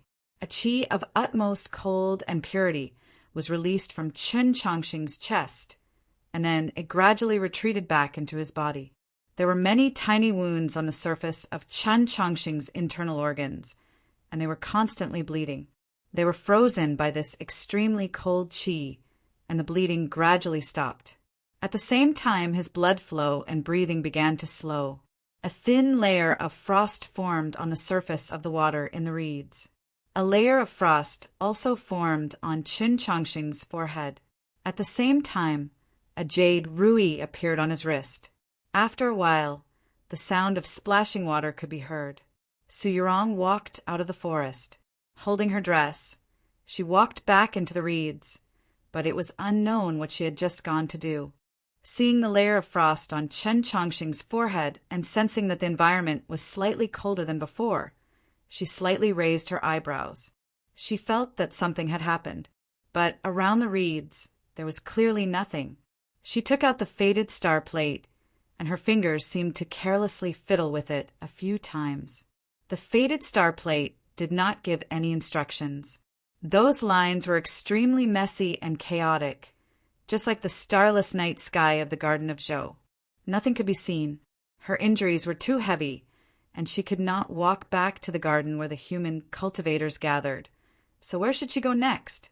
She grabbed Chen Chongqing's belt and walked to the other side of the river, just like she was carrying a bundle. Because she was not tall, Chen Chongqing's face would occasionally dip into the water, creating a splash in the reeds and startling a few fish. Just what does this person eat every day? He doesn't look fat, so why is he so heavy? She thought to herself. After discussing and debating with my friend for an entire day, I finally confirmed all the plots in the Garden of Zhou. Very good. Tonight, I will complete the outline. The main text is just this chapter. Chapter 285. The warm morning light shone on the pool of water at the edge of the plain, reflecting a faint luster. Nank stood on the shore of the pool, her expression indifferent as she gazed forward. She raised her right hand, and fresh water was delivered to her, allowing her to bring the medicine to her lips. After the two maids helped her eat the medicine, they handed her a wet towel and helped her wash her face. After a while, her spirit recovered a little, and she lightly waved her hand in front of her face. Although there were aquatic plants everywhere, there were not many mosquitoes or flies in the Garden of Zhou. Her actions were not to drive something away, but to create a black curtain. On the black curtain, there was a rough outline of the map of the Garden of Zhou, as well as a few flickering dots of light. These were the life lamps that Black Robe had lit, indicating the position of their enemies. There were 2 life lamps in the plain, sometimes to the east, sometimes to the west. In the blink of an eye, they were several dozen li away, as if they were being interfered with by some sort of power, making it impossible to determine their position. They were probably Zhixiu and Qi Jian.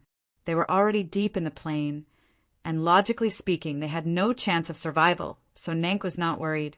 Her gaze rested more on the other 2 life lamps. Those 2 life lamps belonged to Su Yurong and Chen Chongqing, and they were extremely eye-catching on the black curtain. They were located at the edge of the plain, very far from the gardens where the human cultivators had gathered. Moreover, it had already been a very long time since they had moved.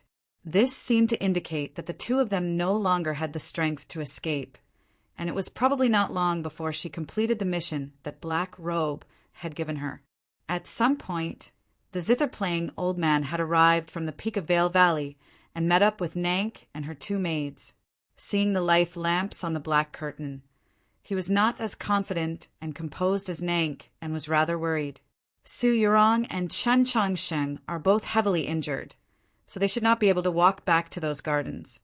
But there are still some human cultivators hiding in the mountains of the Garden of Zhou, and most of them are at the peak of Ethereal Opening. If Su Yurong and Chen Chongqing meet up with those human cultivators as they flee, what should we do? The plot that Black Robe had personally devised had fully utilized the special conditions and geographical environment of the Garden of Zhou. He had seen through the greed of human cultivators before wealth and cultivation methods, and had a perfect grasp of the human heart. As a result, only a few demon experts had infiltrated the Garden of Zhou, but it was enough to throw the entire Garden of Zhou into chaos. If it were not for Su Yurong and Chen Chongqing, perhaps the Garden of Zhou would have already become a true hell. The problem was that the human cultivators had already sensed the demon race's plot, and the majority of them had gathered together. If they were to engage in direct combat, no matter how strong the demon experts were, they would not be able to fight against several hundred human cultivators. Nank's expression remained indifferent, and she did not explain anything. She only said, If Su Yurong and Qin Changxing were to encounter other human experts in this sort of situation, perhaps they would die even earlier. The splashes of water between the reeds and the shore gradually calmed, and then a thin layer of ice covered it. Qin Changxing's body was drenched, and the water droplets very quickly condensed into frost. His eyebrows and temples were dyed with snow, as if his hair had long since grown gray. He, who had already matured early, now seemed to have gone through a lot of vicissitudes. Su Yurong naturally noticed the abnormality of his body. She slightly raised her eyebrows and once again took his pulse. She discovered that his true essence was as thin as before, but the injuries to his internal organs had stabilized. It was just that his heartbeat and breathing were much slower than those of a normal person. But she did not know whether it was because of the special cultivation method that he cultivated or the omen of death. Because of the poison, her vision was still blurry. She could only vaguely make out this person's face, which was covered in frost and seemed rather mature. She was quiet for a while, then suddenly extended her hand to wipe away the frost on his face. Afterwards, she stared blankly, not understanding why she had done this. She walked into the forest enveloped in the morning light, and silently stepped on the soft fallen leaves. After walking for several dozen zhang, she once again stopped and gazed at a distant cliff in front of her. Within the forest, there was a path that had been trodden by predecessors. Although it was covered by the fallen leaves, one could still faintly see traces of it. It extended forward, and then turned at the edge of the cliff, forming a zigzag. She gently placed Qin Changxing on the fallen leaves, took out the tong bow, and drew the bowstring to a semicircle. She took aim but did not speak. The morning wind accompanied the morning light into the forest. The morning light was concealed by the leaves, and the forest was very quiet. The morning wind, however, was not shredded by the tree branches. It softly blew against the hair by her face. Those strands of hair would occasionally lightly touch the bowstring, but did not make a sound. It was like the softest of fingers lightly pressing down on the bowstring, ready to explode with a powerful sound in the next moment. Some leaves were blown off the branches by the wind, slowly drifting down in the hazy and dusky world before her eyes until they landed at her feet. The bough did not move, and her eyelashes did not blink. Her expression was calm and focused. She only stared at that cliff, at that place devoid of people. Just as that leaf fell in front of her feet, an elderly voice came from the cliff. "Is it a friend?" Following this voice, the first thing that appeared outside the cliff was a hand. A gray string was tied to that wrist, and the hand held a wooden tablet. On the wooden tablet, an extremely complicated sect insignia had been drawn with vermilion paint. She did not know what was so strange about the paint, but even from so far away, she could clearly feel the heat and dryness from it. All the human cultivators that entered the garden of Zhou had a gray string, and the sect insignia on the wooden tablet indicated their identity. It was just a simple action, but it represented many meanings and could do as much as possible to avoid unnecessary misunderstandings. From this detail, it could be seen that the owner of that elderly voice was extremely cautious. Su Yurong could only vaguely see a blurry image and could not clearly see the details. However, from the calm expression on her face, it was impossible to see this. From that person's voice, she could hear an intense wariness and vigilance. She thought about the routine and bloody battles after the opening of the Garden of Zhou, and then thought about how she was covered in blood. It was indeed easy to misunderstand. She said, "Not an enemy." This was the first time they had met, so they naturally could not be considered friends, but they were also not opponents. This was the explanation she gave. After a while, a person walked out from the other side of the cliff. That person had a head full of white hair and an elderly face. He was at least over 100 years old. His expression and pace were very calm and steady, but he did not conceal his vigilance. Although he had walked out, his right hand that hung by his waist held a magical artifact, as if he could strike at any time. He maintained what he saw as a safe distance from Su Yurong. This distance was very particular. It allowed him to feel safe, and it also allowed her to feel at ease. If it was not a senior that had experienced many years of wind, frost, snow, and rain, it would be impossible for him to have such an exquisite sense of propriety. Su Yurong sensed that the other party did not conceal his chi, and confirmed that this old man was an expert at the peak of ethereal opening. Her heart tightened slightly, but the expression on her face relaxed. She loosened the bowstring, gripped the longbow, and said, "May I ask for Senior's esteemed name?" The rules of the Garden of Zhou had always been bloody and violent. Moreover, the human cultivators that were not in the three gardens and were still hiding in the wilderness were often experts. They had ideas about the treasures and legacies of the Garden of Zhou. Meeting with such people would probably result in a fierce battle. It must be known that it was extremely likely that the other party did not know that the demons had already infiltrated the Garden of Zhou. As a result, she calmly and straightforwardly continued, "The demons have already infiltrated the Garden of Zhou, and we have been injured by a sneak attack from the demons." This was still an explanation, but there was a hidden meaning in the explanation. The demons that were able to infiltrate the Garden of Zhou were certainly powerful, but if they needed a sneak attack to injure her, then she must also be very powerful. It was unknown whether the old man had obtained the conclusion she wanted him to obtain from her seemingly careless explanation. This was because it was very obvious that the old man was just as she had guessed. From the moment he entered the Garden of Zhou, he had always been hiding in the wilderness, deliberately avoiding contact with other cultivators. As a result, he still did not know that the demons had entered the Garden of Zhou. After hearing her words, he was very shocked. How did the demons enter the Garden of Zhou? The old man was very shocked, but he did not show any fear. He looked at the gray string on his wrist and sneered. No wonder so many strange things happened. It was very obvious that he had already completed his treasure hunt in the Garden of Zhou and found what he needed. As a result, he had tried to ignite the gray string and leave, but he had failed. Su Yurong did not explain because the demon's plot was too complicated and there was no need. The old man looked at Chun Chongxing on the fallen leaves behind her. Seeing his body covered in frost, he felt slightly astonished and asked, "This person is your companion?" Su Yurong shook her head and said, "I don't recognize him. I only saw him being attacked by demon experts and just happened to save him." Even at that kind of time, you still didn't forget to save someone. You're not bad, little girl. The old man looked at her with an expression of praise and then said, "But where are you going?"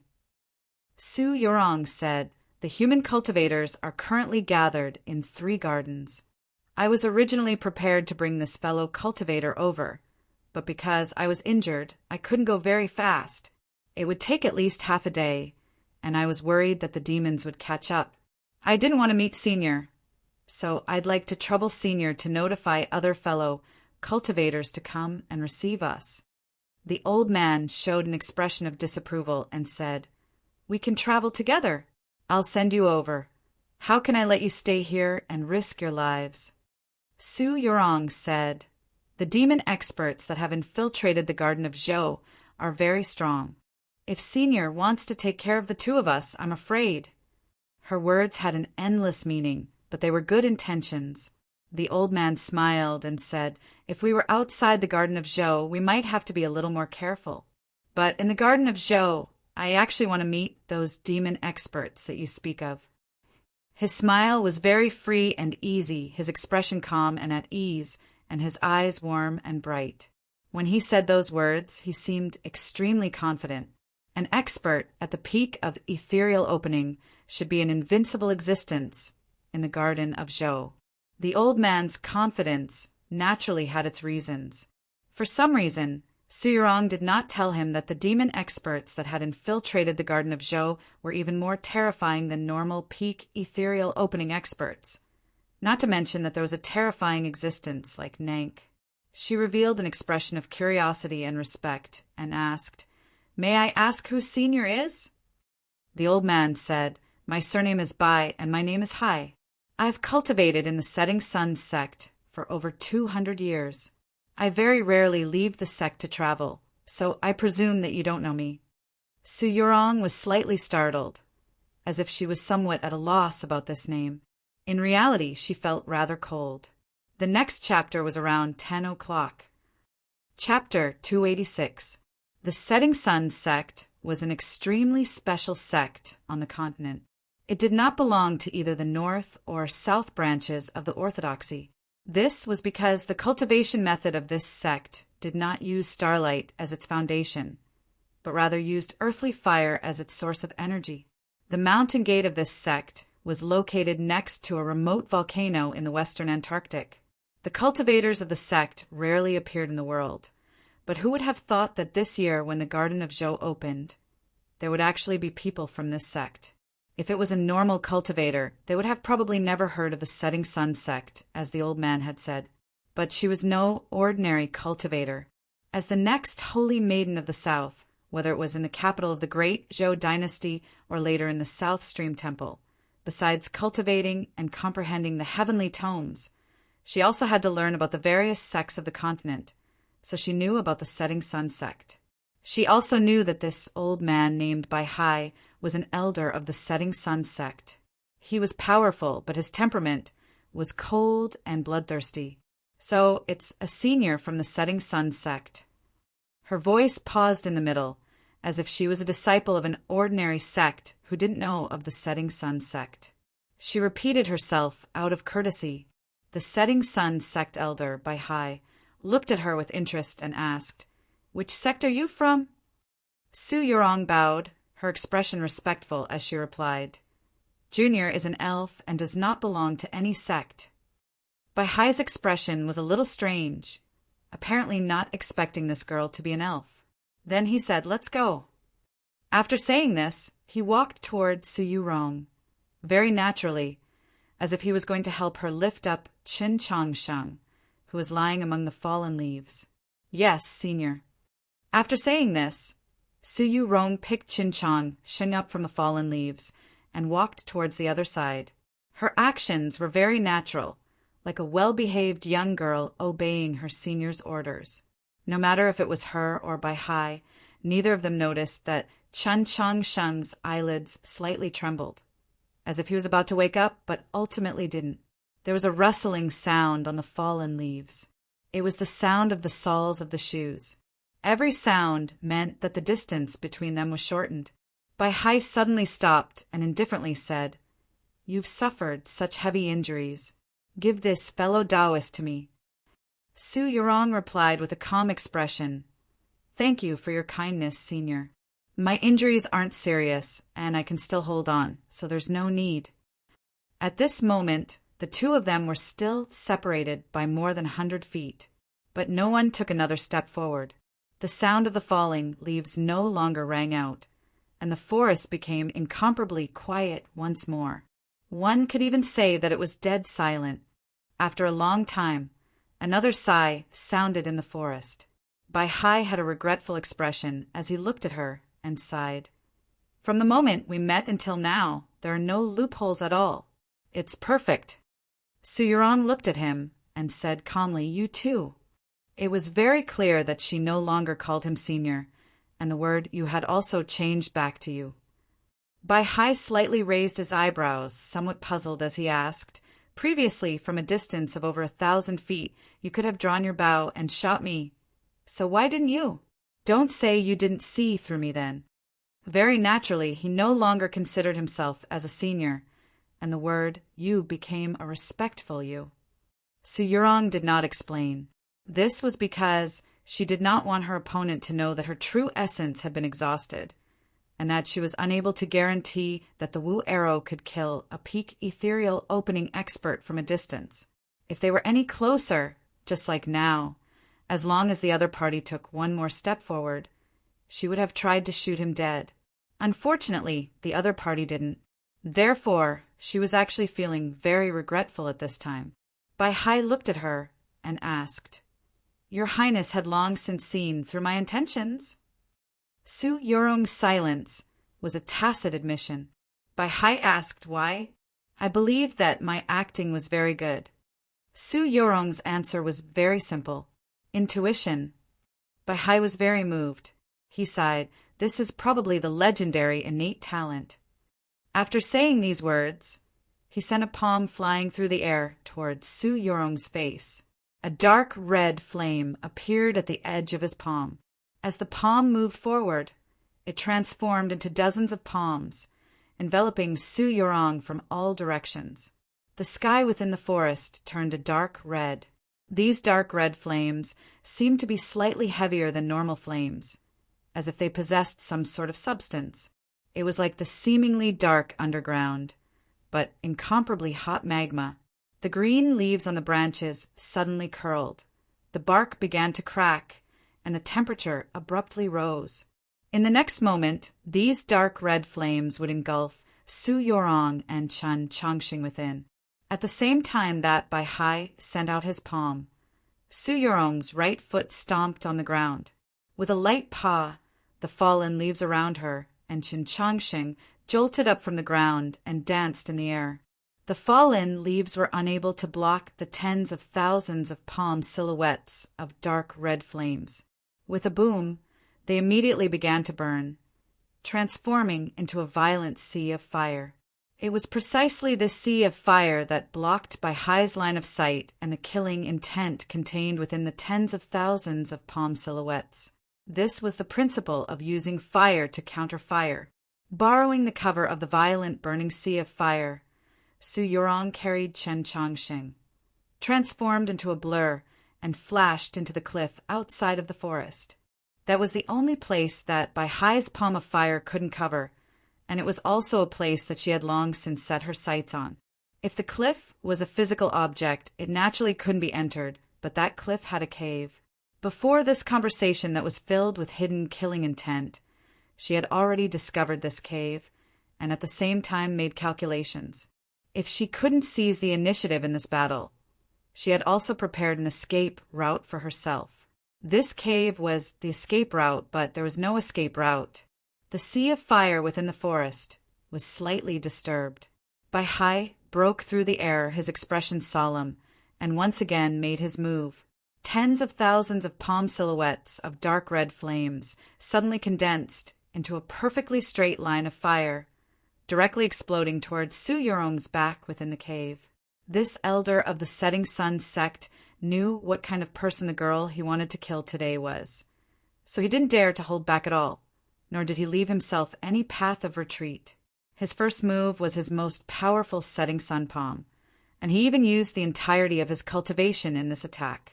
Su Yorong turned around, looking at that terrifying line of fire, her expression still serene.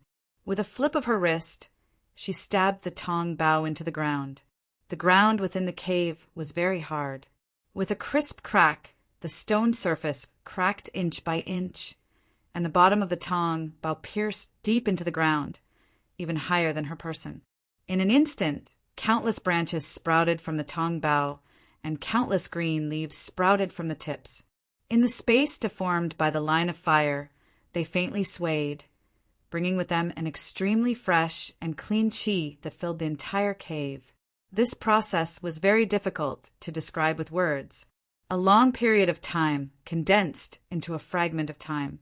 100-year-old tree. How many years did it take to build a palace? This was the growth of a lonely wudong tree, and also the construction of a palace. The tong bough became a wudong tree, and a tong palace was built. Yes, it was the tong palace of the great Zhou imperial palace, the palace that had once imprisoned Chen Chongqing for a day and a night. The wudong, as one of the two unique divine weapons on the tier of legendary weapons, actually had such a wondrous use. The previous holy maidens of South Stream Temple had actually attached the tong palace to the tong bough. The tong palace was a kind of array. It was extremely powerful when used to trap enemies, and incomparably tenacious when used for defense. There was a boom, the sound of the fire rapidly expanding, and also the sound of the waves of fire crashing against the stone wall. At the mouth of the cave, the flames burned to the heavens, and the verdant leaves of the wudong tree seemed on the verge of igniting. However, that line of fire could not even take one step past the wudong tree. This was the wudong tree that the phoenix perched on. The phoenix was fire, its blood was fire, and its body was also fire.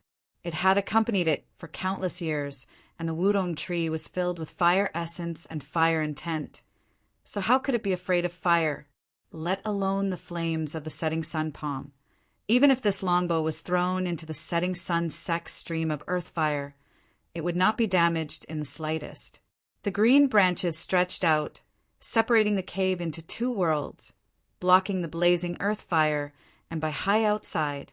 Separated by the flames, Su Yurong gazed at Bai Hai with a calm expression, saying nothing. Bai Hai's expression was very solemn, but he did not feel any sense of defeat because the flames he summoned could not break through the defenses of the Tong Bao. He looked at her and said, "My setting sun sect is established in the Valley of Hidden Fire. Besides the blazing and terrifying earth fire, there's mostly miasma there. That miasma and the earth fire mutually reinforce and counteract each other. I very much want to know if this longbow of yours can withstand it."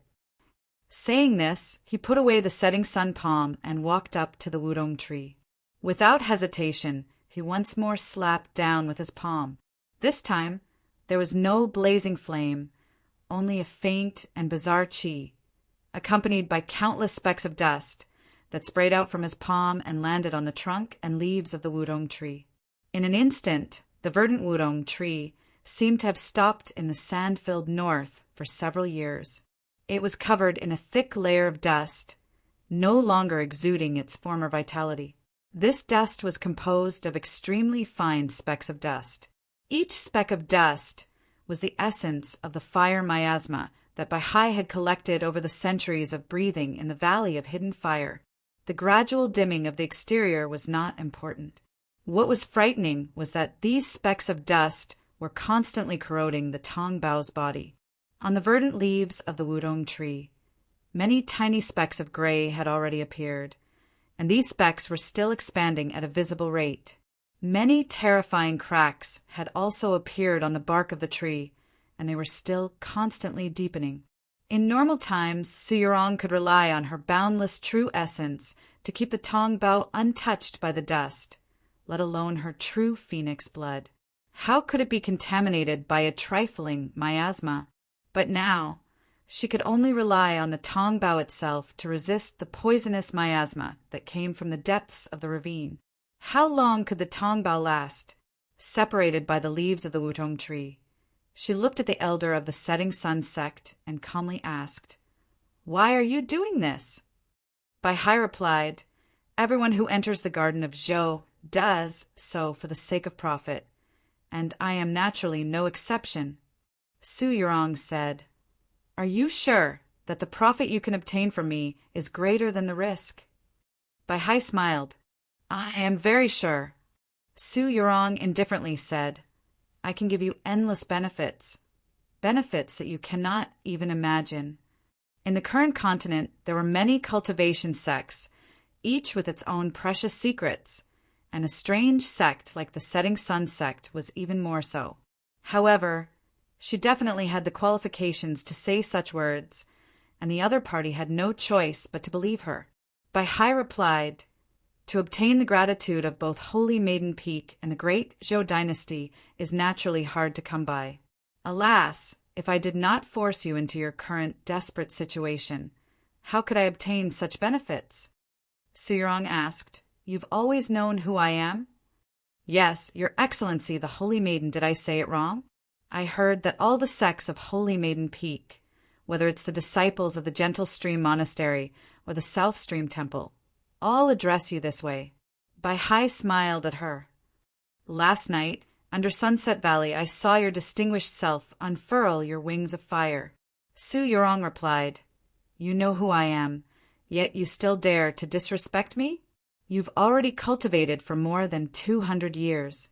Could it be that you're still unable to control your greed, to the point of insanity?" As she said these words, her expression was very calm, as if she was not angry at all. However, she gave off an air of superiority. Bai Hai calmly replied, "Greed can make people go crazy, but I'm not a true madman. If this were outside the Garden of Zhou, I would definitely be kneeling before my distinguished self and kissing the ground in front of your shoes. But this is the Garden of Zhou, and my distinguished self has already been heavily injured by that demon princess. If I miss this opportunity, I will definitely suffer the wrath of heaven." Su Yurong gazed at the green leaf in front of her and calmly asked, "What do you want from me? This divine artifact? Or something else?" A strange smile appeared on Bai Hai's elderly face. I want my distinguished self's blood. I almost wrote that last sentence as a song. In reality, when I wrote it, I really did sing it. Everyone, I'll see you tomorrow. That's right, tomorrow is Monday, and the stock market will open. Everyone, be careful. Also, friends who don't play in the stock market, don't forget to recommend Heaven Choosing Record. Chapter 287. It was quiet both inside and outside the cave. Only the faint rustling of the poisonous miasma as it corroded the wudong tree could be heard. It sounded like tens of thousands of silkworms gnawing on mulberry leaves, giving off a rather creepy feeling. Su Yurong said nothing. The demons that had infiltrated the Garden of Zhou were true enemies, and she did not have the confidence to defeat this peak ethereal opening elder of the Setting Sun sect. As a result, she had wanted to pay a sufficiently high price to allow him to leave. If he was worried about the revenge of Holy Maiden Peak, she was even prepared to swear an oath on the blood of the true phoenix. However, she had not imagined that he wanted her blood.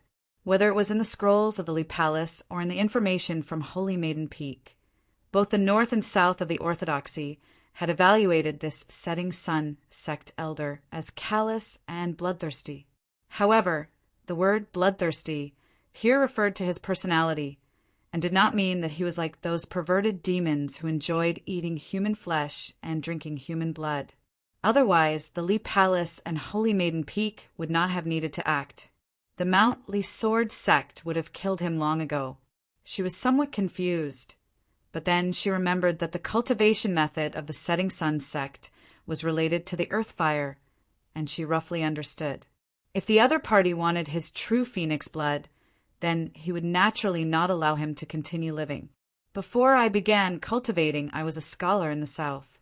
My first dream in life was to pass the imperial examinations, become an official, earn money, and marry a beautiful woman. However, you have lived in Holy Maiden Peak for many years, so you should know that those imperial courts in the south are actually just puppets of the various sects and noble clans.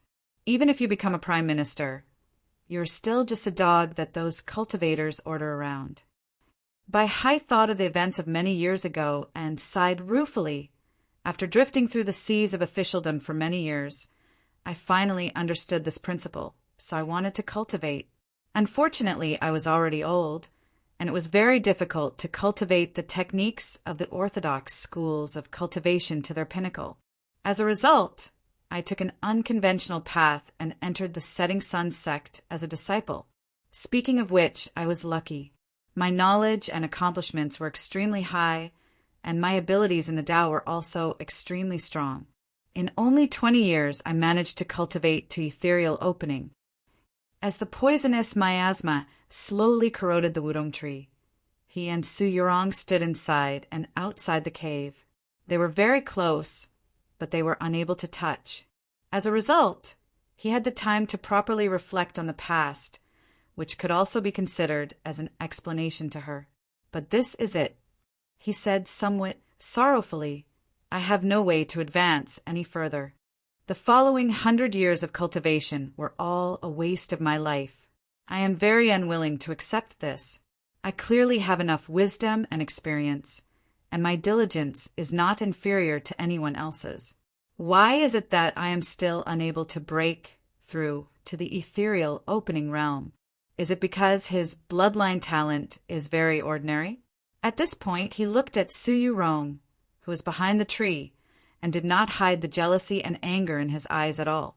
He said, "But bloodline talent is not determined by oneself. It is randomly distributed by the heavens. Why do people like you have such beautiful bloodline talent, and people like us, no matter how hard we work, can never catch up to you? Why did you reach the upper level of the ethereal opening realm at the age of 15, while I needed more than 100 years? Later on, I finally discovered a secret technique in the sect that could help me break through the threshold of the Nether Passage realm. However, this technique is far too difficult to cultivate. It requires the purest fire crystal to cleanse my marrow and replace my blood. But the sect's earth fire crystal had already been cast into the sword by the founder, and then disappeared with him. Where could I find it? Could it be that I still have the ability to cross the oceans and go to those islands in the southern sea to search for the red dragon? I bitterly searched the world for more than 10 years, but I never made any progress. Finally, I thought of possibility.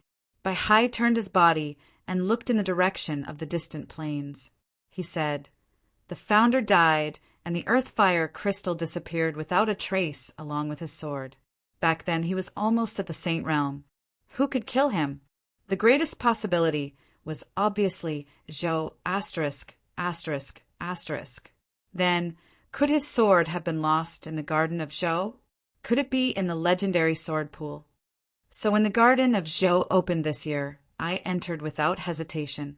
In truth, I saw the fireworks from the 13 divisions of Radiant Green, and I even saw a human cultivator poisoned to death by the demons. But so what? Nothing is more important than finding the founder's sword. Only, I couldn't find a single trace of that sword here. I couldn't even sense the slightest chi of the earth fire crystal. I despaired. He turned to Su Yurong once more.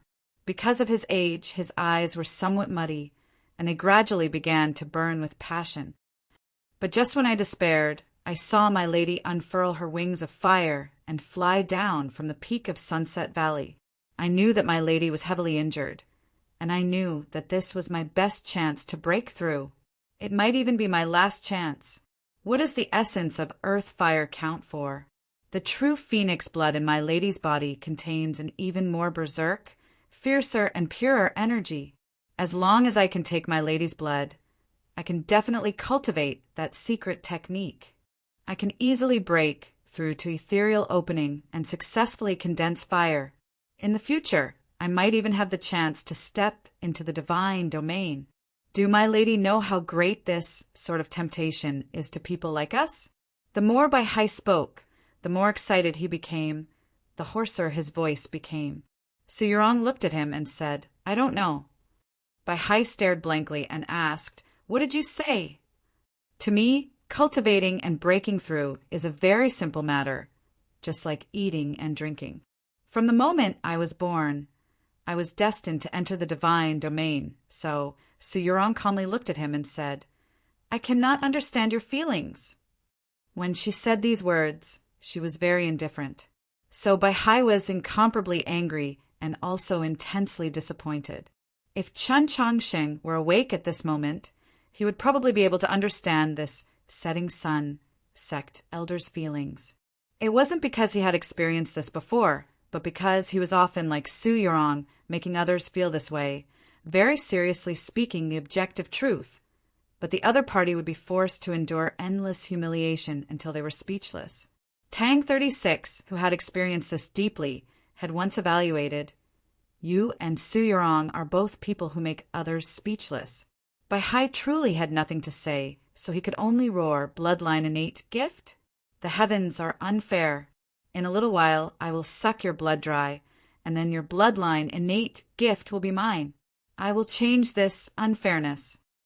Su Yurong knew the reason, so she no longer paid attention to him. She had no interest in the artistic yelling of a cold-blooded cultivator. She walked to Chen Changsheng's side and sat down cross-legged, beginning to adjust her breathing. At some point, several extremely pure crystals had appeared in her hands. In the garden of Zhou, she could not communicate with the stars in the sky, so she could not sense her own fated star. The true essence that she had painstakingly gathered through the crystals last night was now showing signs of dissipating. This reality made her somewhat unhappy. Although she did not care about Baihai's sinister and ruthless methods, as the next holy maiden of the South, for the future of humanity, She had run around in the garden of Zhou for 2 days and nights without rest, fought repeatedly with the demon princess, and was finally forced into a desperate situation. Now, she was going to die at the hands of a human. This also made her feel very unhappy.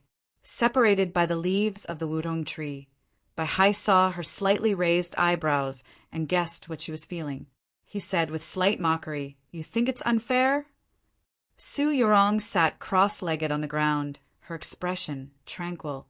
Although she did not answer, she felt as if she was saying, "Who dares to think that this is fair?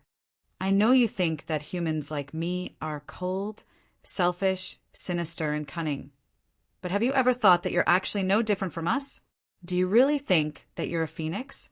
Do you really think that you're as pure and holy as you imagine yourself to be? Do you think that you represent morality?" Bai Hai's aged face revealed an expression of contempt and disdain. He pointed at Chen Changsheng, who was behind her, and said, "Last night I saw you fly down from Sunset Valley and then stealthily chase after him. Although I didn't see how you saved this person, it must have been in front of the demon elites. Then why did you prepare to leave him alone in the reed marsh? I didn't see what you did in the forest, so I presume that it was just one of those cliched psychological struggles. But why did you struggle? Did anyone see why it affected you? It means that what you truly care about is not morality or righteousness, but what other people think of you." Without a doubt, these words were extremely offensive. This elder of the Setting Sun sect did not know that not long ago, a black dragon girl had made the same evaluation of Su Yurong as he had. Without a doubt, these words were extremely offensive and very difficult to defend against. Su Yurong's expression was calm, as if she had not heard these words at all, as if it was beneath her to defend herself. This sort of disdain was not an act of silence, but rather, she truly did not feel anything towards these words. How others viewed her, she had never truly cared. She did not care what those demon experts thought, and naturally, she also did not care what the shameless human cultivator thought. On the contrary, after hearing Bai Hai's words, she inwardly let out a sigh of relief. This was because these words revealed a piece of information. This person had not seen her leave the reed marshes and go into the forest by the shore to do something. However, being ridiculed and humiliated like this was ultimately not a very pleasant matter. She turned to Qin Changsheng behind her and slightly creased her brow. She thought to herself, if she did not have to bring this person along, she would have already left last night. Even if she had encountered Bai Hai at the cliff, she would have had at least 3 ways to avoid him. She would not have been trapped in this cave like this, and in a little while he might even drink her blood. Ever since her bloodline had awakened, her status in the human world had been very special. Whether it was the divine empress or her holy maiden teacher, they all doted on her. As for her fellow students in the 13 divisions of Radiant Green, her fellow disciples from Holy Maiden Peak, and all the other cultivators of the world, when would they dare to show her the slightest disrespect? He actually wanted to drink her blood? This naturally could not be a very pleasant matter. She could not accept it. She took out the faded star plate, and her fingers quickly slid across it. Those complex lines constantly changed, forming an even more complex diagram. What is this? This is a faded star. Outside the cave, Bai Hai saw this scene and faintly felt uneasy. Su Yurong ignored this person and continued with her calculations. I will try to finish the next chapter before 9 o'clock. Today is Monday, so I must trouble everyone to vote for me. Chapter 288. It was a pity that in the end, the pattern on the faded star plate was still a blur, just like the Garden of Zhou in her eyes. She could not see her own fate, not even the slightest indication. But in a certain part of the pattern, she could see a gray trail. Seeing the fate of others was always simpler than seeing one's own fate. She once again gazed at the unconscious Qin Changsheng, somewhat puzzled. Why is this person related to me? Is it because I saved him? It was just that this person's fate was so gray that she could not see any chance of survival. Just as she had confirmed in the reeds, if nothing unexpected happened, This person would undoubtedly die. As long as you are not dead, I will do my best to keep you alive. But if you are destined to die, can you please die earlier, die by yourself, and not drag me down with you?" She looked at Chun Chongshan and thought. There was a path of retreat in the cave, but there was no path of retreat. Her true essence was almost exhausted, and the phoenix soul had once again fallen asleep. The Tong Bao could not remain unbreakable forever. More and more gray spots had already appeared on the verdant wudong tree, all traces of the miasma. She lowered her head, her 2 forefingers lightly touching, and muttered to herself, "It's fine, it's fine. Ronger will definitely be fine." At this moment, she was like an ordinary little girl, somewhat wronged, somewhat aggrieved, somewhat flustered. Weakness was only momentary, and grievance was also only momentary. After a while, she calmed down. She had never been an ordinary little girl. She was Su Yorong. She raised her head, her eyes bright. She had decided to take the risk and kill this person. Time was still passing, and they had not traveled too far. The Tong Bao's tree form should still be able to hold on for a little longer. But suddenly, the tree transformed into specks of light and disappeared without a trace at the cave entrance. She rushed out of the cave, her 2 hands drawing 2 lines of fire in the air as she attacked Bai Hai. In a situation where she was clearly at a disadvantage, to remove her final defensive measure and take the initiative to attack was a very brave and unexpected choice. Of course, it was very sudden. However, ever since he made the almost insane decision to seize the phoenix blood last night, Bai Hai had been in his most powerful state. Yes, even he, who was judged to be callous and bloodthirsty, felt that this matter was very insane. This made him excited and nervous like never before, allowing him to maintain his state of cultivation at its peak. Thus, he was able to find traces of Su Yorong, as well as be able to stably receive her counterattack. The wudong tree disappeared, but the poisonous miasma that was still on it turned into dust that filled the air at the cave entrance. Bai Hai's steady and powerful palm broke through the dust and directly collided with the 2 lines of fire that carried a pure and holy aura. With a boom, the smoke and dust inside and outside the cliff cave became even thicker. Then there was a shrill sound of something tearing through the air. 2 afterimages kept moving around, dragging sparks behind them. The temperature in the cave suddenly rose. The line of fire suddenly disappeared, and the palm wind whistled wildly. A figure rapidly retreated into the depths of the cliff cave. Unable to stand firm, he fell heavily on the cliff wall, making a dull sound. The one forced into the cliff cave was Su Yorong. She ignored the pain of the impact and extended her hand to her side. Bai Hai would not give her another chance to adjust her breathing and set up a defense. Transforming into a gray blur, he appeared in front of her. The magical artifact in his hand suddenly glowed brightly, sending the Tong Bao that she had just grasped back into her hand flying. At the same time his body moved forward, his withered hand shooting out like lightning and tightly gripping Su Yorong's throat. This battle concluded very quickly. Su Yorong no longer put up any meaningless resistance. She slightly creased her brow. She did not vomit blood, but her face was even paler than before, making her seem very weak. Even in normal times, Bai Hai, who had bitterly cultivated for more than 200 years to reach the peak of ethereal opening, would still be able to put up a fight against her, much less now that she was heavily injured and her true essence exhausted. The final result was not surprising. Bai Hai himself found it somewhat difficult to believe this fact. "You've lost." He looked at Su Yorong, his voice trembling. An unnatural flush appeared on his aged face. It was excitement and agitation, but there was also an element of fear and unease. The reincarnation of the heavenly phoenix had been defeated by him just like that? How could he have one so easily? Somewhat incredulously, he asked, "Just who was it last night that injured you so heavily?" Su Yorong naturally would not answer his question. Her expression remained calm, as if her opponent had not grasped her throat or her fate. This sort of disregard enraged Bai Hai once more. He harshly shouted, "Right now, all I need to do is move a finger and you'll die.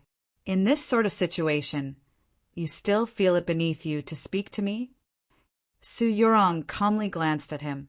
She still did not speak, using her silence to express her attitude. Bai Hai was so angry that he began to laugh, his voice becoming somewhat strange. "Don't think that you can provoke me into killing you like this. Relax. I will definitely let you live and watch as I suck your blood dry." A sliver of loathing finally appeared in Su Yurong's eyes. It was not fear or dread, only loathing. Bai Hai leaned forward and gazed at her face. His voice trembling, he sighed, "Your face, how did you make it? It's actually so real." Su Yurong gazed at this treacherous and aged face and suddenly felt some regret. "I never thought that there would be a day when I would be so close to you." Bai Hai gazed at her eyes that were as bright as autumn waters and let out a teeth-aching laugh. "Ha ha ha ha, this is truly my honor." After saying this, his body leaned forward once more, getting even closer to her. Su Yurong calmly gazed at him. Although she did not speak, she gave off a sacred and inviolable feeling. For some reason, when he gazed into her eyes, Bai Hai suddenly lost all interest in teasing her. He even felt somewhat uneasy. In a slightly hoarse voice, he said, "Relax, I will let you die with dignity, so even if you have some sort of final trick, I hope that you won't use it. Otherwise, I really don't know what kind of outrageous things I will do once my hopes are dashed." Su Yurong turned her head with some difficulty, no longer looking at him, and then closed her eyes. Bai Hai stared blankly and lowered his head to her neck. He had never done this sort of thing before, so he was somewhat nervous, especially when he thought that she was the inviolable and sacred reincarnation of the heavenly phoenix, a true holy maiden. He became even more nervous, his movements seeming rather clumsy. The next moment, Su Yurong's brow furrowed once more, as if in pain.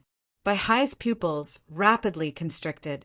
He felt that this was the most delicious immortal nectar he had ever tasted in his life. But why was it so little? The next moment, he forgot this question. The liquid that flowed into his mouth seemed to contain an inexhaustible flame, as if it was the true essence of the sun. It was countless times purer than the earth fire of the setting sun sect. Compared to this, what did the legendary earth fire crystals count for? In just an instant, he felt an inexhaustible amount of energy pour into his body. In just a single mouthful, he became drunk. His grizzled eyebrows floated up, and his eyes constantly squeezed together as if he was intoxicated. It was an extremely strange sight. Su Yurong could not see his face, and he could not see Su Yurong's face, so he did not discover that Su Yurong had opened her eyes.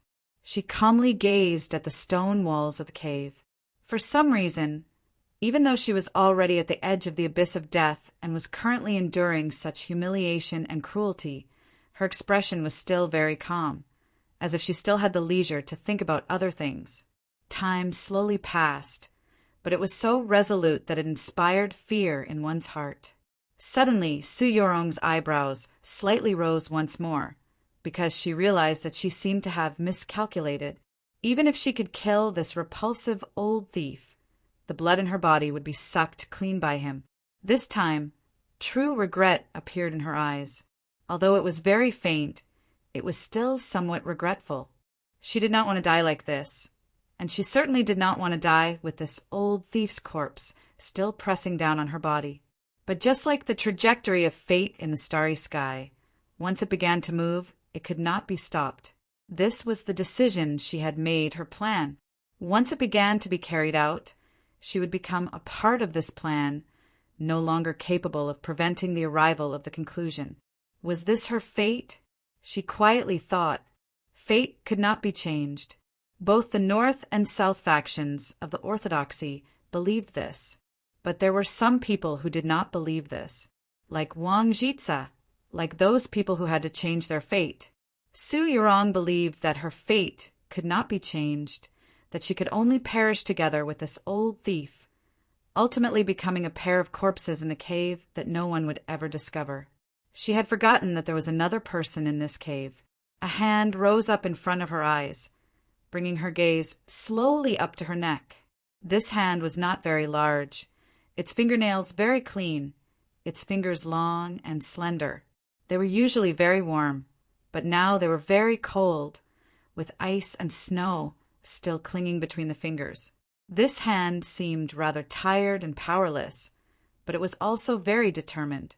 It passed through her black hair, brushed past her earlobe, and then rested on her neck. This hand slowly and firmly covered Bai Hai's face and then pushed outwards. Push. Recommendation. Chapter 289. Just like how Su Yurong had forgotten about the unconscious Qin Changsheng, Bai Hai had also never paid any attention to the young cultivator covered in frost. Moreover, he was currently intoxicated by the heavenly phoenix's true blood's hallucinatory and supreme bliss, and was completely unprepared. Thus he was unexpectedly pushed away by that hand. The cliff cave was silent. Bai Hai looked at Qin Changsheng, his expression somewhat stunned. After a moment, he finally understood what had happened and felt that something was wrong. At this moment, a drop of blood still remained at the corner of his lips. Coupled with his somewhat warped and aged appearance, he looked abnormally disgusting. Just as that drop of blood was about to drip down, he came to his senses and somewhat flusteredly used the tip of his tongue to curl it into his lips. To him, who wanted to cultivate the setting sun sect's secret arts and break through to ethereal opening, every drop of Su Yurong's blood was a precious treasure. How could he possibly waste it? However, this scene was unavoidably even more disgusting. For some reason, he felt that the base of his tongue was somewhat sweet, while the tip of his tongue was somewhat numb. He thought to himself, could this be the taste of the heavenly phoenix's blood? During this process, Qin Changsheng supported himself against the cliff wall of the cliff cave and sat up with difficulty. He was currently so weak that it seemed as if a single gust of wind would cause him to collapse once more. How could he possibly defeat his opponent? Bai Hai felt a slight numbing pain on his face and extended his hand to touch it, discovering that it was somewhat wet. He then looked towards Qin Changsheng's palm and discovered that it was also covered in frost, causing him to involuntarily narrow his eyes. Without any warning, he pointed his finger through the air, and a chi that contained a terrifying earth-fire shot straight towards Qin Changsheng. Qin Changsheng seemed to have subconsciously thrust his palm forward, but the air in front of his palm instantly condensed into an ice mirror. The earth-fire chi, upon making contact with this ice mirror, made a chi sound and simultaneously turned into green smoke and dispersed. Bai Hai's eyes narrowed even more, looking at him with a strange smile. So you're a disciple of the Snow Mountain sect's secret sect. You think you can block me with black frost chi? The Snow Mountain sect was a sect in the northwest of the continent. According to legend, the founder of the Snow Mountain sect possessed the bloodline of the Black Frost Dragon and created a kind of cultivation method on his own. As a result, the sect was established in the extremely cold northwest. At its peak, it was extremely powerful. Neither the demons nor the orthodoxy of the Central Plains were willing to lightly provoke it. However, as time passed, the remaining bloodline of the Black Frost Dragon became fewer and fewer, and the Snow Mountain sect gradually declined in power. Several hundred years ago, it had already attached itself to the Li Palace, and it had been many years since a true expert or promising young disciple had appeared. No one would underestimate a sect that had once been glorious. Just like how South Stream Temple was divided into inner and outer sects, many important figures knew that the Snow Mountain sect also had a branch of the secret sect. It was just that they rarely appeared in the world. The Setting Sun sect cultivated in earth fire, which naturally conflicted with the Snow Mountain sect that cultivated in cold arts. In the past, there had been many conflicts between the two sections. As an elder of the Setting Sun sect, Bai Hai naturally understood the Snow Mountain sect very well. Seeing Qin Changsheng's frost void mirror formed with his horizontal sword, Bai Hai was able to reveal his origins with a single sentence. At the same time, The killing intent within his heart abruptly increased. Su Yurong looked at Chen Changsheng's face in front of her and thought to herself, so he's a disciple of the Snow Mountain sect's secret sect. No wonder his cultivation method is so special. Her vision was somewhat blurry, but she could clearly feel the tranquility in Chen Changsheng's eyes. The situation was clearly still dangerous, and Chen Changsheng was still heavily injured and weak, but for some reason, she suddenly felt that she could relax and leave the rest to this young cultivator. I didn't think that I would actually meet an old friend of the Snow Mountain sect in the Garden of Zhou, and I even more didn't think that before I succeed in my divine technique, I would need to kill you. Bai Hai looked at him and gave a strange smile. Fortunately, this isn't too troublesome of a matter. After saying this, he turned his palm into a blade, bringing with it a streak of flame, and mercilessly chopped at Chen Changsheng's face. Putting aside the fact that Chen Changsheng was currently heavily injured and weak, even if he was in perfect condition, he would still not be a match for this elder of the Setting Sun sect. His awakening seemed to have no meaning. It could even be said that he had awakened at the wrong time. The true essence in his body had already dried up. He could not even hold his dagger, let alone summon the yellow paper umbrella. He had no way of blocking this palm of fire. The only thing he could do was raise his palm and strike at his opponent's face. He had just woken up, so he had no idea what had happened, nor did he know who this old man was. He only knew that this old man was doing something very cruel and disgusting. The smile on the old man's face was somewhat stiff and strange, and his laughter was sinister and terrifying. He did not look like a good person, so he wanted to hit him. In the next moment, he could be smashed into pieces by this old man's palm of fire, but he still wanted to hit him. As long as he could hit his opponent's sinister and terrifying old face, then he would not have woken up for nothing. Chen Changsheng thought this way and also acted this way, but he did not think that his palm would actually be able to hit his opponent's face. Pa! A crisp sound reverberated in the quiet cliff cave. His palm had hit Bai Hai's face. Although his palm movement was light and seemed to be without any strength, the sound was loud and clear. The slap was loud and clear. Bai Hai was stunned, completely unable to understand what had happened. His palm was still in midair, still a foot away from Chen Changsheng. The terrifying earthen fire around his palm was gradually being extinguished, making him look rather miserable. Why was the palm of this disciple of the Snow Mountain sect's hidden sect able to fall on his face? Why had his body become so stiff? Why had the true essence in his body instantly disappeared? In just an instant, countless questions surged into his mind, causing him to be shocked and terrified. In the next moment, all of that fear appeared in his eyes. He twisted his neck with difficulty, lowered his head to look at Su Yurong, who was beside Chen Changsheng, and said his last words. His voice was abnormally hoarse and dry. His words were intermittent, unable to form a sentence, filled with fear and despair. Yao! Yao! Woman! Blood! Blood! Poison! After saying this, he died. The Setting Sun sect's elder, an expert at the peak of the ethereal opening realm, Bai Hai, died in the cave just like that. When he died, his body was already incomparably stiff. His right hand stopped in midair, and even his eyes could not close. His eyes glowed with a faint green, looking like a statue carved from unbroken jade.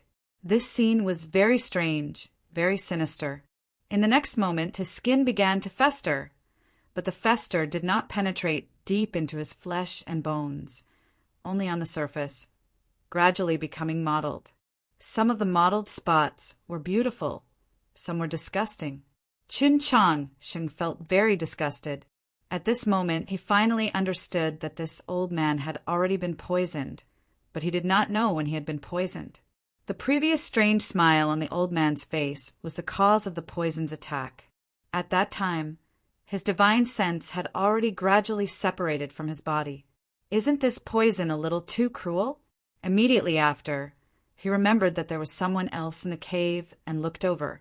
The young girl's dress was covered in blood, almost covering up her original whiteness. Her usual delicate beauty was almost covered by her weak and tired expression, but her eyes were still very cold. He was startled and asked, "Are you all right?" Oh. Chapter 290. For some reason, Chen Chongsheng spoke much slower than usual, as if his tongue was not very nimble, making him seem slow and clumsy. Su Yurong did not reply. With great difficulty, she propped herself up from the ground and powerlessly leaned against the stone walls of the cave. Then she raised her head. This simple movement caused her face to pale yet again. She looked at the already dead Bai Hai in front of her. She looked at the mottled color on his aged face and said nothing.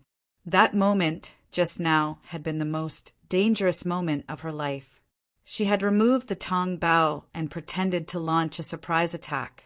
Then, as expected, she had failed.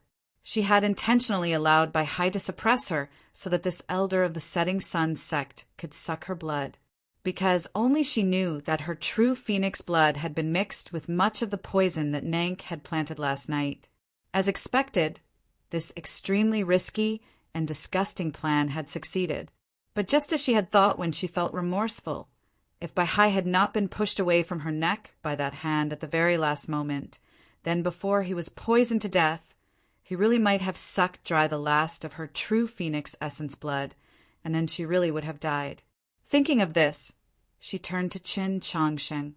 Her right hand gripped the Tong Bao and placed it in front of her.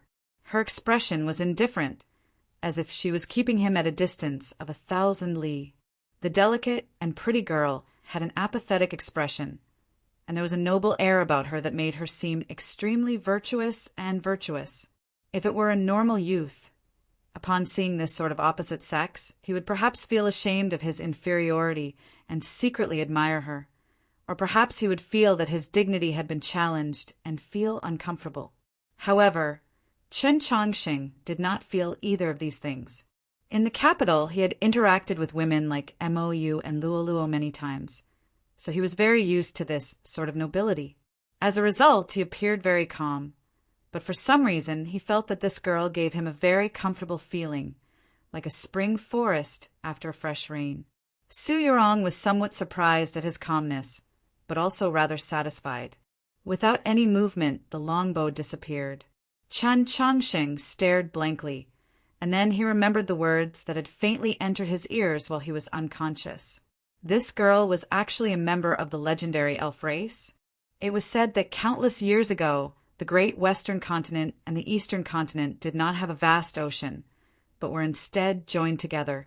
At the time, the great western continent was called the Great Western Ridge, and an elf tribe lived in the Great Western Ridge. This tribe allied with the demi-human race through marriage, leaving behind many mixed-blood descendants. Later on, when the great western continent separated from the continent, these mixed-blood descendants remained in the eastern continent. Because they were beautiful and moved quickly, they were called elves. Besides their fresh and elegant appearance, they also inherited the elven tribe's love for nature.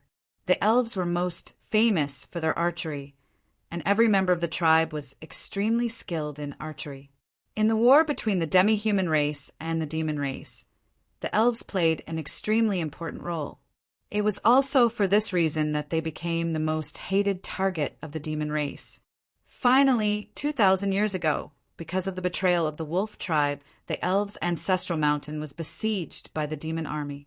The demi-human race was unable to rescue them in time, and the elves were brutally massacred and exterminated. Only a few of the younger members of the tribe managed to escape the mountains through narrow underground tunnels. If this was the end of the story, perhaps it would have been a little better. But in reality, those elves that managed to escape the iron hooves of the demon race welcomed an even more tragic fate. Because of their beautiful appearances and enchanting bodies, the elves were not able to be brought back to the shores of the Red River, so they naturally became the prey of many powerful figures. Whether it was the demon nobles or the human nobles of Shualao City, they all took pride in having an elf as a servant. The tragic fate of the elves only took a turn for the better when the humans and demi-humans allied against the demon race nearly 1,000 years ago. Emperor Taizong issued a decree forbidding the buying and selling of elves, but the manners of many princes and dukes still secretly kept many elves. It was only when the great Western continent's eldest princess married the White Emperor and formed a good relationship with the Tianhai Divine Empress that the enforcement of this ban was constantly strengthened, that the situation finally took a turn for the better. Only after a certain noble clan of the south was exterminated by the Divine Empress for secretly raising and killing several dozen elf slaves did this sort of phenomenon truly cease to exist in the human world. But after experiencing so many years of slavery and torture, the few remaining elves became even fewer. Now the vast majority of elves lived in White Emperor City or crossed the ocean to the great Western continent. In these past few decades, whether it was the capital or Winshui City, it was very rare to see the figure of an elf. Knowing that this girl was an elf, Qin Changxing could not help but look at her with some sympathy. He thought to himself, no wonder she was able to enter the garden of Zhou with just a bow and arrow. At the same time, he felt even more at ease with that cold and conflicted look on her face. If he were an elf, he would not have such a good impression of humans either. He had just woken up, and there were many things he did not understand. He did not know why he was in this cave, or what was the last light he saw before he fainted. He asked, "It was you who saved me." Su Yurong calmly replied, "There's no need to thank me." Qin Changxing did not know how to respond. He thought to himself, "Did I not save you before?" After staring blankly for a moment, he asked, "May I ask who you are?" Su Yurong was slightly taken aback. Only now did she realize that he had not recognized her. It must be known that no matter where she appeared, she would always be recognized. This was because of her extraordinary temperament, and more importantly, she was very beautiful. Note, this had nothing to do with narcissism. This was an objective fact, because she was the publicly acknowledged #1 beauty of the continent. Even the demon nobles of Shuilao City did not have any objections to this. She originally wanted to ask if he did not recognize her, but then she remembered that before she entered the Garden of Zhou, she had already asked the priests of the 13 divisions of Radiant Green to change her appearance, because she did not want to see that guy. Because she thought of that guy, she felt even more exhausted. She whispered, "Can you still walk?" Qin Changxing had not yet recovered from his heavy injuries and had just woken up from unconsciousness. His entire body was weak, but he did not want to become her burden, so he said, "I can." "Very good, then bring me along." Su Yurong calmly said, "You are not allowed to leave me behind." Qin Changxing was once again taken aback. He thought to himself, so that's what she meant. He circulated his true qi, confirmed his condition, and then nodded his head. He reluctantly agreed, not because of his mind, but because the condition of his body was truly too terrible. Su Yurong was very clear about the condition of his body, but she did not say any words of comfort or encouragement. In her view, those cliched emotions were just a waste of strength and had no meaning. "I lost a lot of blood, so I'm very weak," she continued. Qin Changxing thought to himself, "When I woke up, I really did see that old freak sucking your blood, but your eyes were so calm at the time. Moreover, that old freak died from the poison in your blood. It's very obvious that it was a trap you laid down. Why are you saying this now? In addition, why did that old freak want to suck your blood?" Su Yurong saw that he could not understand her meaning and felt somewhat helpless. She said, "I feel very disgusted." Qin Changxing asked in confusion, and then Su Yurong said, "I don't want to remember the scene just now, and I'm also very weak, so I want to faint." After saying this, she did not give Qin Changxing any chance to object or ask any questions. She very straightforwardly closed her eyes, leaned against the wall of the cave, and just like that, fainted. Qin Changxing was somewhat unprepared by this sudden change, but after thinking about it, he felt that this young girl's words were too reasonable, and he couldn't help but be convinced. He did not immediately bring her away, because he also needed to adjust his breathing and recover some strength. In addition, he needed to carefully examine his own condition. Last night, by the lakeside on the other side of the cold pond, he had fought with those two frightening demon race females for a long time. His internal organs had received extremely serious injuries. He did not want to vomit blood and die the moment he brought the young girl out of the cave.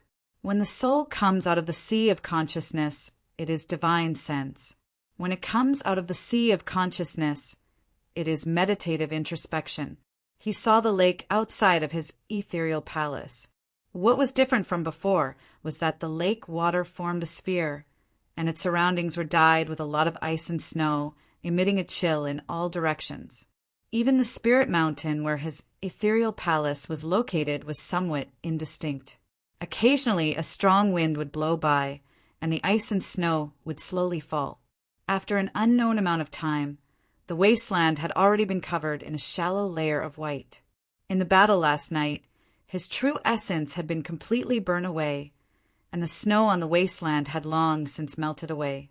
In the garden of Zhou, there was no way to sense his faded star, so he was just worried that he would not be able to recover his true essence. When he saw this scene, he was pleasantly surprised, but why was the lake water outside of his ethereal palace so cold? His divine sense pierced through the frost on the surface of the lake, continuing deeper, and then he saw a scene that moved him. A slender black dragon was currently peacefully sleeping in the lake water, constantly emitting its qi. This qi was so cold and so pure. Only now did Chen Chongqing realize that it was just like when he had burned himself in meditative introspection in the underground space. The black dragon had once again saved his life. The cold intent that originated from the depths of the black dragon's soul had helped him recover his true essence, reduce the rate at which his blood flowed, and at the same time constantly repaired his damaged organs. However, compared to when he was in the underground space, the black dragon was now countless times smaller. Its body curled up in the lake water was like a sleepy child, and it looked very cute. The black dragon was currently only a strand of its soul. In order to save him, it had probably paid an enormous price, which was why it had been sleeping this entire time. If not for it, he would probably have died long ago. He looked at the jade ruby on his wrist and said nothing. Then he looked at the white-clothed girl leaning against the stone wall, unconscious. He did not know what had happened last night, but he roughly understood that if not for her, he would probably have died. This girl was an elf. Although humans and demons walked different paths, his relationship with the demi-humans had always been extremely close. Let alone the fact that this girl had once saved him, he would not abandon her, let alone now. Only, how could he take her away? Chen Chongqing recovered some of his strength and kneeled in front of the white-clothed girl. He extended his hand and made a few gestures, but he felt that it was somewhat inappropriate. In such a tense moment, he would not be like those pedantic gentlemen of virtue who still had to worry about the difference between men and women. It was just that he truly did not have any experience in this aspect. Grab her by her belt and carry her in his hands? Hold her by the crook of her arm and walk together? Carry her horizontally in his arms? In the end, the simplest method was still the most reliable. He directly carried her on his back and used his two hands to support her thighs. He carried her out of the cave and observed his surroundings. Stepping on the fallen leaves of the forest, he slowly walked towards the foothills. He was very clear about the geography of the Garden of Zhou. He knew that as long as he continued forward, he would be able to reach the mountainside Whispering Wood. However, before he had even reached the turning point of the mountain path, he stopped. Note, it's really hard for me not to think of Long Qing in addition. I did not hesitate to write the word on the title, not on. This means that in this plot, I want to make an enormous article. This represents my determination and also represents the length of this plot, with its various ups and downs. I'm very much looking forward to it. However, I have something to do tomorrow, so there's only one chapter. Chapter 291. Time seemed to flow without stopping, but in reality it was very slow. From the moment Su Yurong had brought him into the forest to the end of this dangerous battle, not too much time had passed. The morning sun of the garden of Zhou was still not far above the horizon. The morning wind and the morning light fell into the forest, slicing it into pieces of various shapes. They slowly swept up the fallen leaves on the ground, producing rustling sounds and emitting various kinds of light. Chen Changxing gazed into the distance in silence. He did not have Zheshio's natural sensitivity to danger, nor did he have Su Yurong's ability to use the fated star plate to deduce the dangers ahead. He did not see any figures in the distant morning light, nor did he sense any danger, much less any enemies. However, he felt that it was too quiet. Yes, quiet was not a sufficient reason, but he felt that something was wrong. Of the 3,000 great Daos, he only cultivated the path of following his heart. Those demon beauties were definitely still pursuing him in the garden of Zhou. He might even encounter a sinister and terrifying human cultivator like that old freak. However, he did not have the ability to protect himself at all. He could only believe in his own intuition, believe in the only Tao that he had cultivated for 10-odd years. As a result, he did not hesitate at all. He turned around and walked towards the other side of the forest. His expression was somewhat hurried, but his steps could not be hurried. This was because he had not recovered from his heavy injuries, and he still had to carry the white-clothed girl on his back. More importantly, his body was currently much colder than usual. His breathing and heartbeat were at least a third slower than usual. The frost on his eyebrows and temples had reappeared, and the dew on his clothes had condensed into countless tiny snowflakes. After being brushed by the morning wind, they quickly condensed again, and then were brushed off by the morning wind. They fluttered behind him, leaving behind a clear trail in the forest. Not long after he left the forest, Nank and the zither-playing old man arrived with a chili chi. Her gaze followed the traces of frost on the fallen leaves into the distance. Her gaze was extremely sharp. With just a casual glance, she was able to obtain enough information from the traces of frost. Chun Changxing had already woken up and was currently fleeing with Su Yurong on his back. His injuries had clearly not healed, and his footsteps were somewhat sluggish. A hint of confusion appeared between her rather wide eyes. According to what her two maids had said, Chen Changxing had suffered extremely heavy injuries last night and was on the verge of death. How could he have recovered in such a short amount of time? At the same time, her spiritual sense sensed the existence of Baihai's corpse in the cave, but she didn't have the time to pay attention to what had just happened. She stretched out her two arms into the air beside her. The two demon beauties turned into two beams of clear light and disappeared without a trace. A pair of green wings appeared behind her, and with a gust of wind, she disappeared into the forest. The zither-playing old man looked out of the forest and confirmed that the mysterious and dangerous grassland was not far away. He could not help but frown, guessing what might happen next. However, he had no other choice but to follow. The forest was the shore, and in front of the shore was a swamp. Green reeds occupied the entire view, as if they were going to reach the horizon. But in fact, beyond these reeds was the grassland. That cold aura helped Chen Changsheng suppress his injuries, but at the same time it also caused his metabolism to rapidly decrease. At this moment, his heartbeat and breathing were too slow, so naturally he also walked very slowly. It took him a long time to reach here.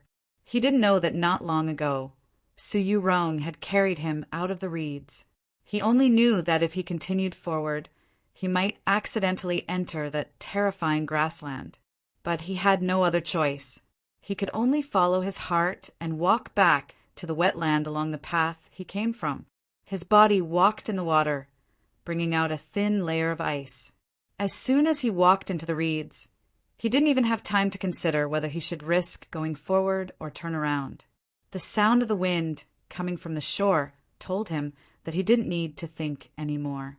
A cold breeze appeared, and the green light stole the color of all the reeds and trees.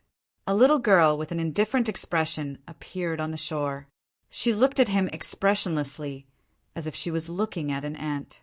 Chen Changsheng looked at her disheveled hair, her blood-stained clothes, and especially her eyes and brows.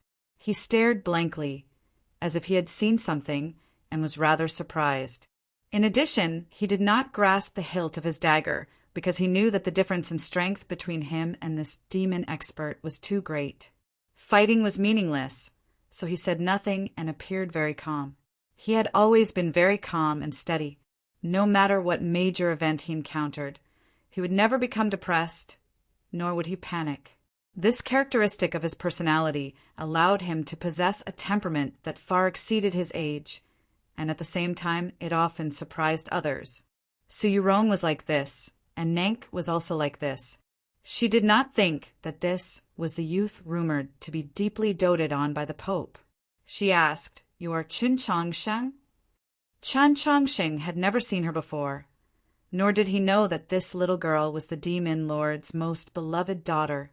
It was just that, yesterday, by the lake, he had heard Jishio mention that name. From Jishio's expression at the time, he was very sure that this little girl was very frightening. Similarly, he did not know that her target was the white-clothed girl on his back. He believed that she had come to kill him. Apart from being vigilant, he also felt somewhat childishly happy. Not so long ago, that unremarkable young Taoist priest from the countryside of Xining village had already matured to the point where he was viewed as a true target by those terrifying figures of the demon race. As he thought this, he asked in reply, "You are Nank." This was the first time that Chen Changsheng had met Nank, and it was also the first time that Nank had met him. In the following years, they would separately represent the humans and demons, meeting on many different battlefields, and then fighting and killing each other. Some stories that were not interesting, but would only make one feel tired, would occur. Not just once. Nank had thought back to that morning when she first met him. Every time, she would feel a faint sense of regret, thinking that if she had been a little more decisive at that time and not listened to his nonsense, perhaps she really would have killed him on the spot. Then there would not have been any of those subsequent stories and troubles. Time always moved in a single direction. The current Nank could not possibly know what would happen in the future. Her attention was naturally still on Su Yurong's body, even though she was clearly unconscious. As for Chen Changsheng, he was just a person she was conversing with. "Put her down, and I'll spare your life." As she said these words, Nank's expression was still indifferent, but the two maids by her side were rather shocked. They thought to themselves, "What's wrong with their master? She's actually negotiating with a human, and if she just let Chen Changsheng go like this, then wouldn't their desperate battle yesterday by the lake have been completely meaningless?" The reason for this was because they did not know that Nank had also suffered heavy injuries in the battle at the peak of Sunset Valley last night. More importantly, Nank saw very clearly that Chen Changsheng was standing in the reeds and could jump into the lake at any time. That seemingly clear and empty lake water actually had a dividing line, and on the other side of the line was the grassland. Nank did not wish for Chen Changsheng to feel that he had already reached a dead end, and thus jump into the lake. This was because even she had a lot of fear towards that vast and mysterious grassland. Hearing Nank's words, Chen Changsheng was somewhat shocked. Only now did he know that her target was not him. But of course he could not leave Su Yurong behind and run for his life. At this moment, he did not know that the white-clothed girl on his back was Su Yurong. He was also not like Su Yurong, who was used to carrying many things on his back as he traveled. He had only promised her that he would not leave her behind. "I can't do it." He looked at Nank and said very honestly. Then he looked at her expression and hesitated to speak. Nank's somewhat wooden and indifferent gaze became somewhat confused. She did not understand where Chen Changsheng's somewhat strange expression and reaction came from. She asked, "What's wrong?" Chen Changsheng thought about it, then said, "You're sick." Hearing these words, Nank's eyebrows suddenly jumped up.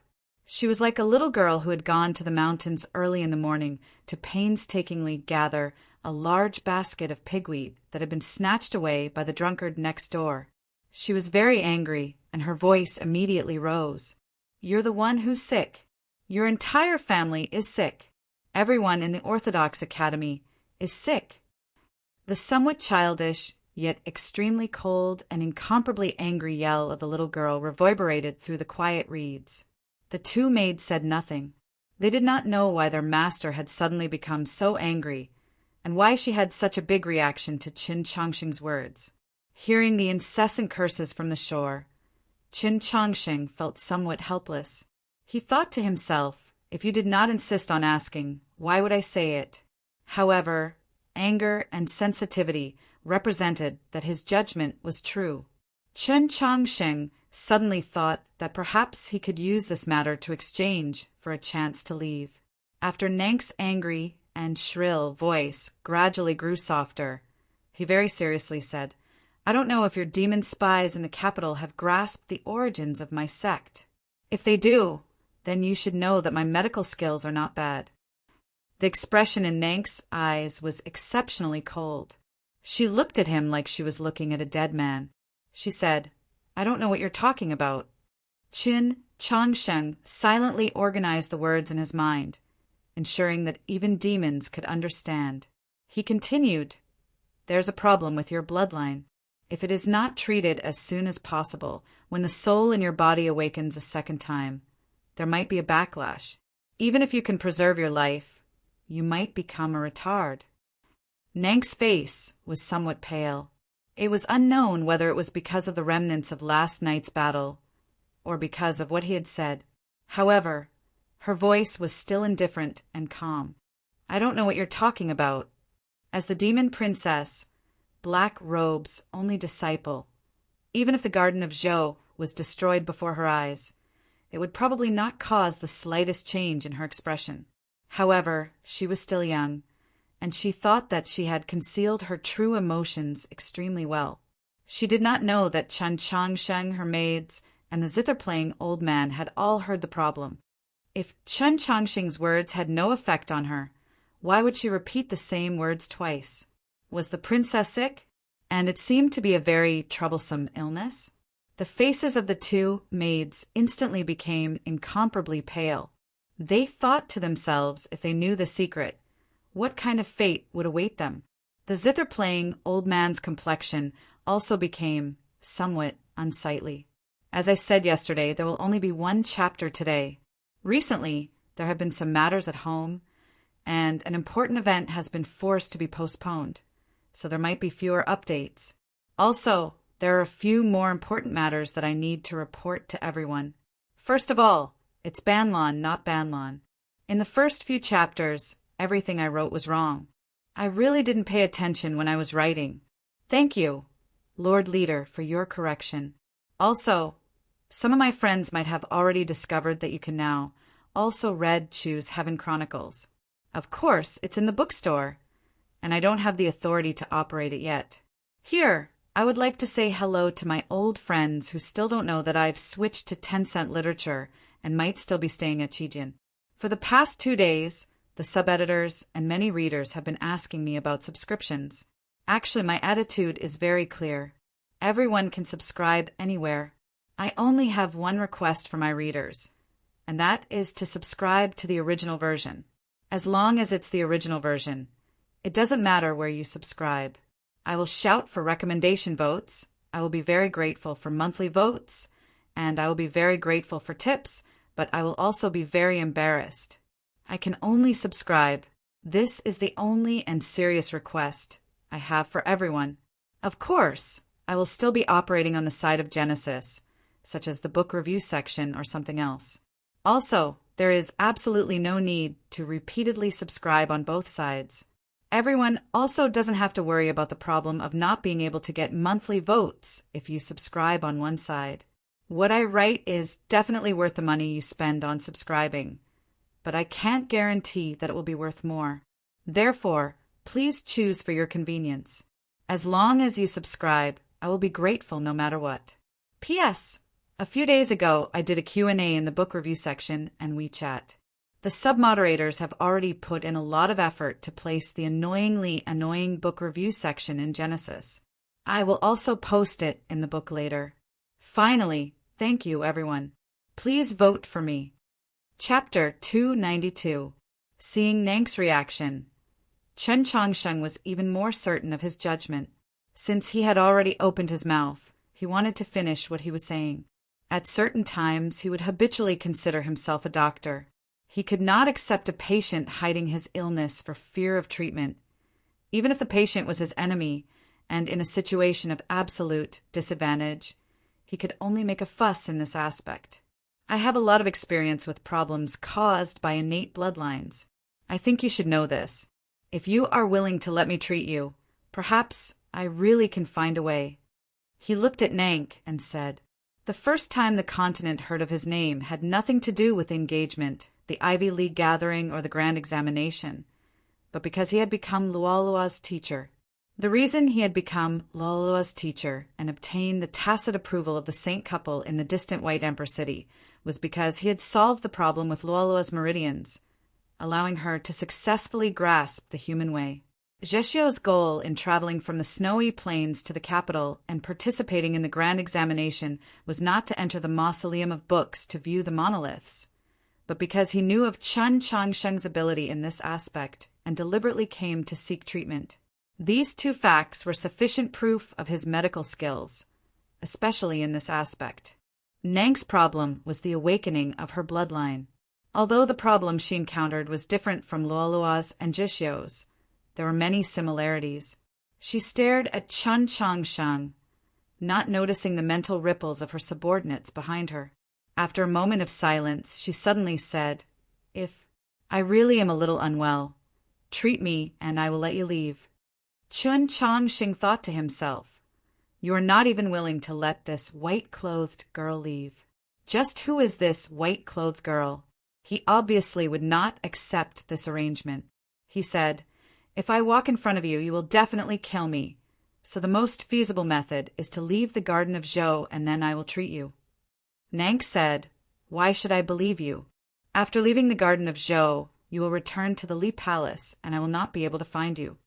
Chen Changsheng did not think, and said, if it is a promise, I will naturally keep it. In this world where there was no need to be cheated, in the face of the blood feud between the human race and the demon race, keeping a promise was an extremely laughable matter. Yet for some reason, seeing Chen Changsheng's calm expression, Nank felt that his words were incomparably sincere, giving her a feeling that she had no choice but to believe him. This kind of feeling made her a little uncomfortable. She said, why should I believe you? This was still a repeated sentence. At this moment, Nank finally realized the problem. A sliver of anger appeared in her slightly lifeless eyes, and she attempted to use other methods to conceal her true emotions. She said in a flat tone, why should I believe what you say? Don't tell me that you only need a glance to see that I'm sick. This was the third time. Chen Changsheng said seriously, yes, I only need one look to know. Nank's face was expressionless. The anger in her eyes dissipated, leaving behind only dullness. She asked, how did you know? Chen Changsheng thought about it, then said, your problem is different from Princess Luolua's and Zheshio's. Their main problem is the conflict between their blood vessels and meridians, but you should have a conflict between your divine soul and your body. From your name, the divine soul in your body should be the reincarnation of a peacock? The peacock has always been known for its powerful divine soul. It is for this reason that it is called the Bright King. You have inherited its divine soul and bloodline, and your innate talent for comprehension is also extremely strong. When you were very young, its divine soul awoke in your body and continuously grew, far exceeding the maturity of your body. The two cannot be synchronized and harmonized, and gradually began to clash. This is where the problem lies. Nank was silent for a while, then said, what I want to ask is, how did you see it? The divine soul resides in the sea of consciousness, but the Bright King soul in your body is the second soul, so it resides here. In the medical books, this place is called the pine cone. Chen Changsheng pointed at the space between his eyebrows and said, the divine soul of the peacock has awoken and continuously matured, so it caused your pine cone to grow larger and larger.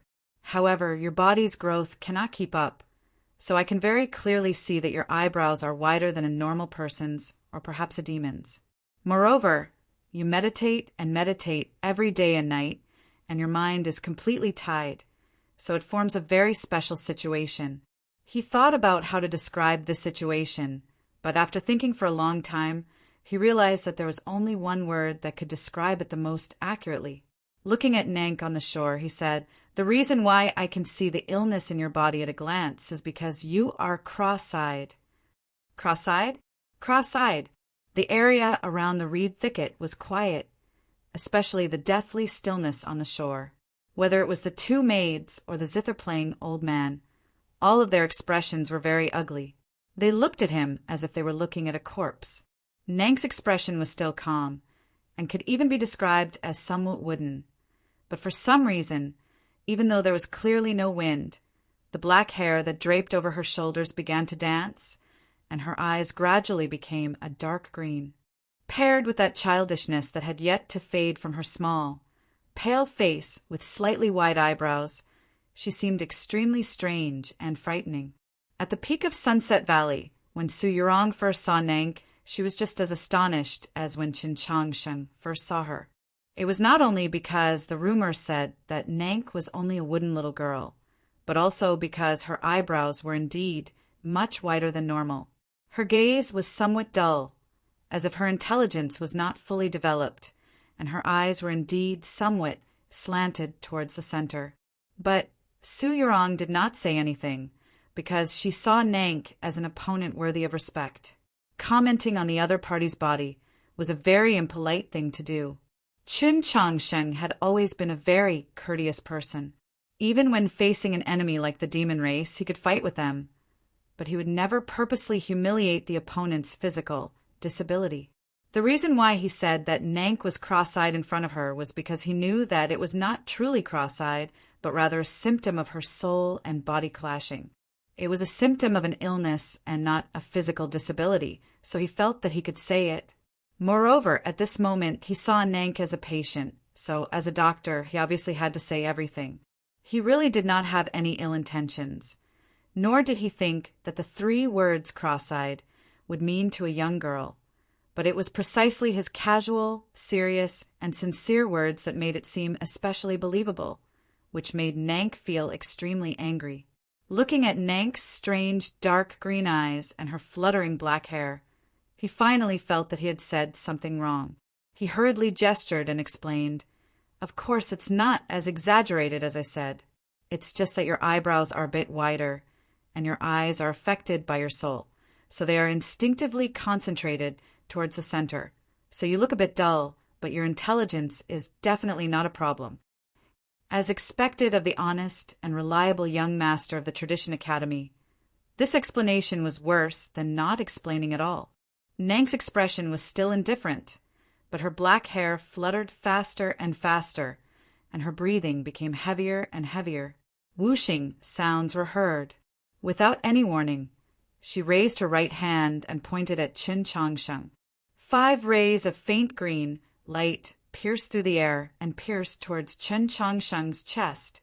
These 5 rays of green light contained the power of her origin and attached to the proud and cold soul between her eyebrows. It was the incomparably powerful and terrifying peacock plume. After the fierce battle last night, she had used up a lot of her true essence. Like Su Yurong, she also lost a lot of blood.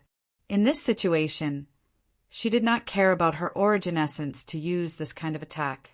It could only be said that she was really mad and did not care about any illness. She now only had one thought, and that was to kill this extremely hateful human youngster. Nank's injuries had not yet healed, but such a powerful attack was not something that Qin Changsheng could withstand, not to mention that his current situation was even worse. Fortunately, the black dragon that was sleeping in the lake outside of his ethereal palace was constantly releasing the aura of black frost, helping him repair the wounds on his internal organs. Most importantly, the ice and frost that sprinkled down from the lake helped him replenish some of his true essence. The amount of true essence was still very thin, not enough to be used in battle, but it could at least allow him to do something. With a sudden movement of his divine sense, the thin layer of frost on the wasteland within his body began to burn. A series of sounds of metal grinding against each other and clashing seemed to resound at the same time. The yellow paper umbrella appeared in his hand, fluttering in the wind. At this moment, the surroundings of the reeds were quiet, without a trace of wind. The wind that welcomed the umbrella naturally came from the 5 terrifying peacock plume. Only several terrifying clashing sounds could be heard, and the reeds suddenly turned into countless powder, scattering towards the sky and the shore, as if it was snow that had been blown away. The 5 peacock plume struck the surface of the yellow paper umbrella in a violent and simple manner, all at the same time. How could Shing still stand? He ignited the last of his true essence and clenched the handle of the umbrella with all his might. Afterwards, his feet left the reeds and floated towards the sky. He floated several dozen zhang away before falling down in an arc, heavily crashing into the grassland. Relying on the yellow paper umbrella, he slowed down the speed of his fall, but his fall was still not light. When he landed in the water, he created a large splash. It turned out that under the endless grass, there were also many hidden pools of water, just like the reeds in the outer area. The slightly cold water hit his face like a hard rock. The huge rebounding force almost made Shing spit out blood, but he forcefully swallowed it back down. He stood up from the water with difficulty, not caring about his injuries that had flared up again. He dragged his 2 legs that were even heavier and began to run forward. Being struck by Nank's tyrannical and terrifying peacock plume and falling into this grassland was something he had prepared beforehand. No matter the angle or direction, there was no deviation. In other words, he had originally prepared to escape into this grassland. Yes, although everyone knew that once he entered this mysterious and dangerous grassland, he would never be able to leave again, he had no choice but to enter. Because if he did not enter this grassland, he would die. If he entered, he could at least live for a while longer, even if it was only for a few more breaths. From time to time, there would be the shrill sound of energy tearing through the air. Nank's terrifying attacks were still continuing. He did not turn his head to look at the shore. This had nothing to do with a real man not turning his head to look at a collapsing building. He just wanted to save time, wanted to leave even faster. The water in the grassland was not deep, just barely reaching his waist. However, walking in it was an extremely difficult and strenuous task. Even if he wanted to speed up, he could not. In order to avoid a clump of water grass in front of him, he turned his head and looked at the unconscious, white-clothed girl. He was somewhat confused, thinking to himself, she's clearly not that tall, so why is she heavier than I imagined? I've been writing 1 chapter for the past few days. When I recover 2 chapters, I will report to everyone.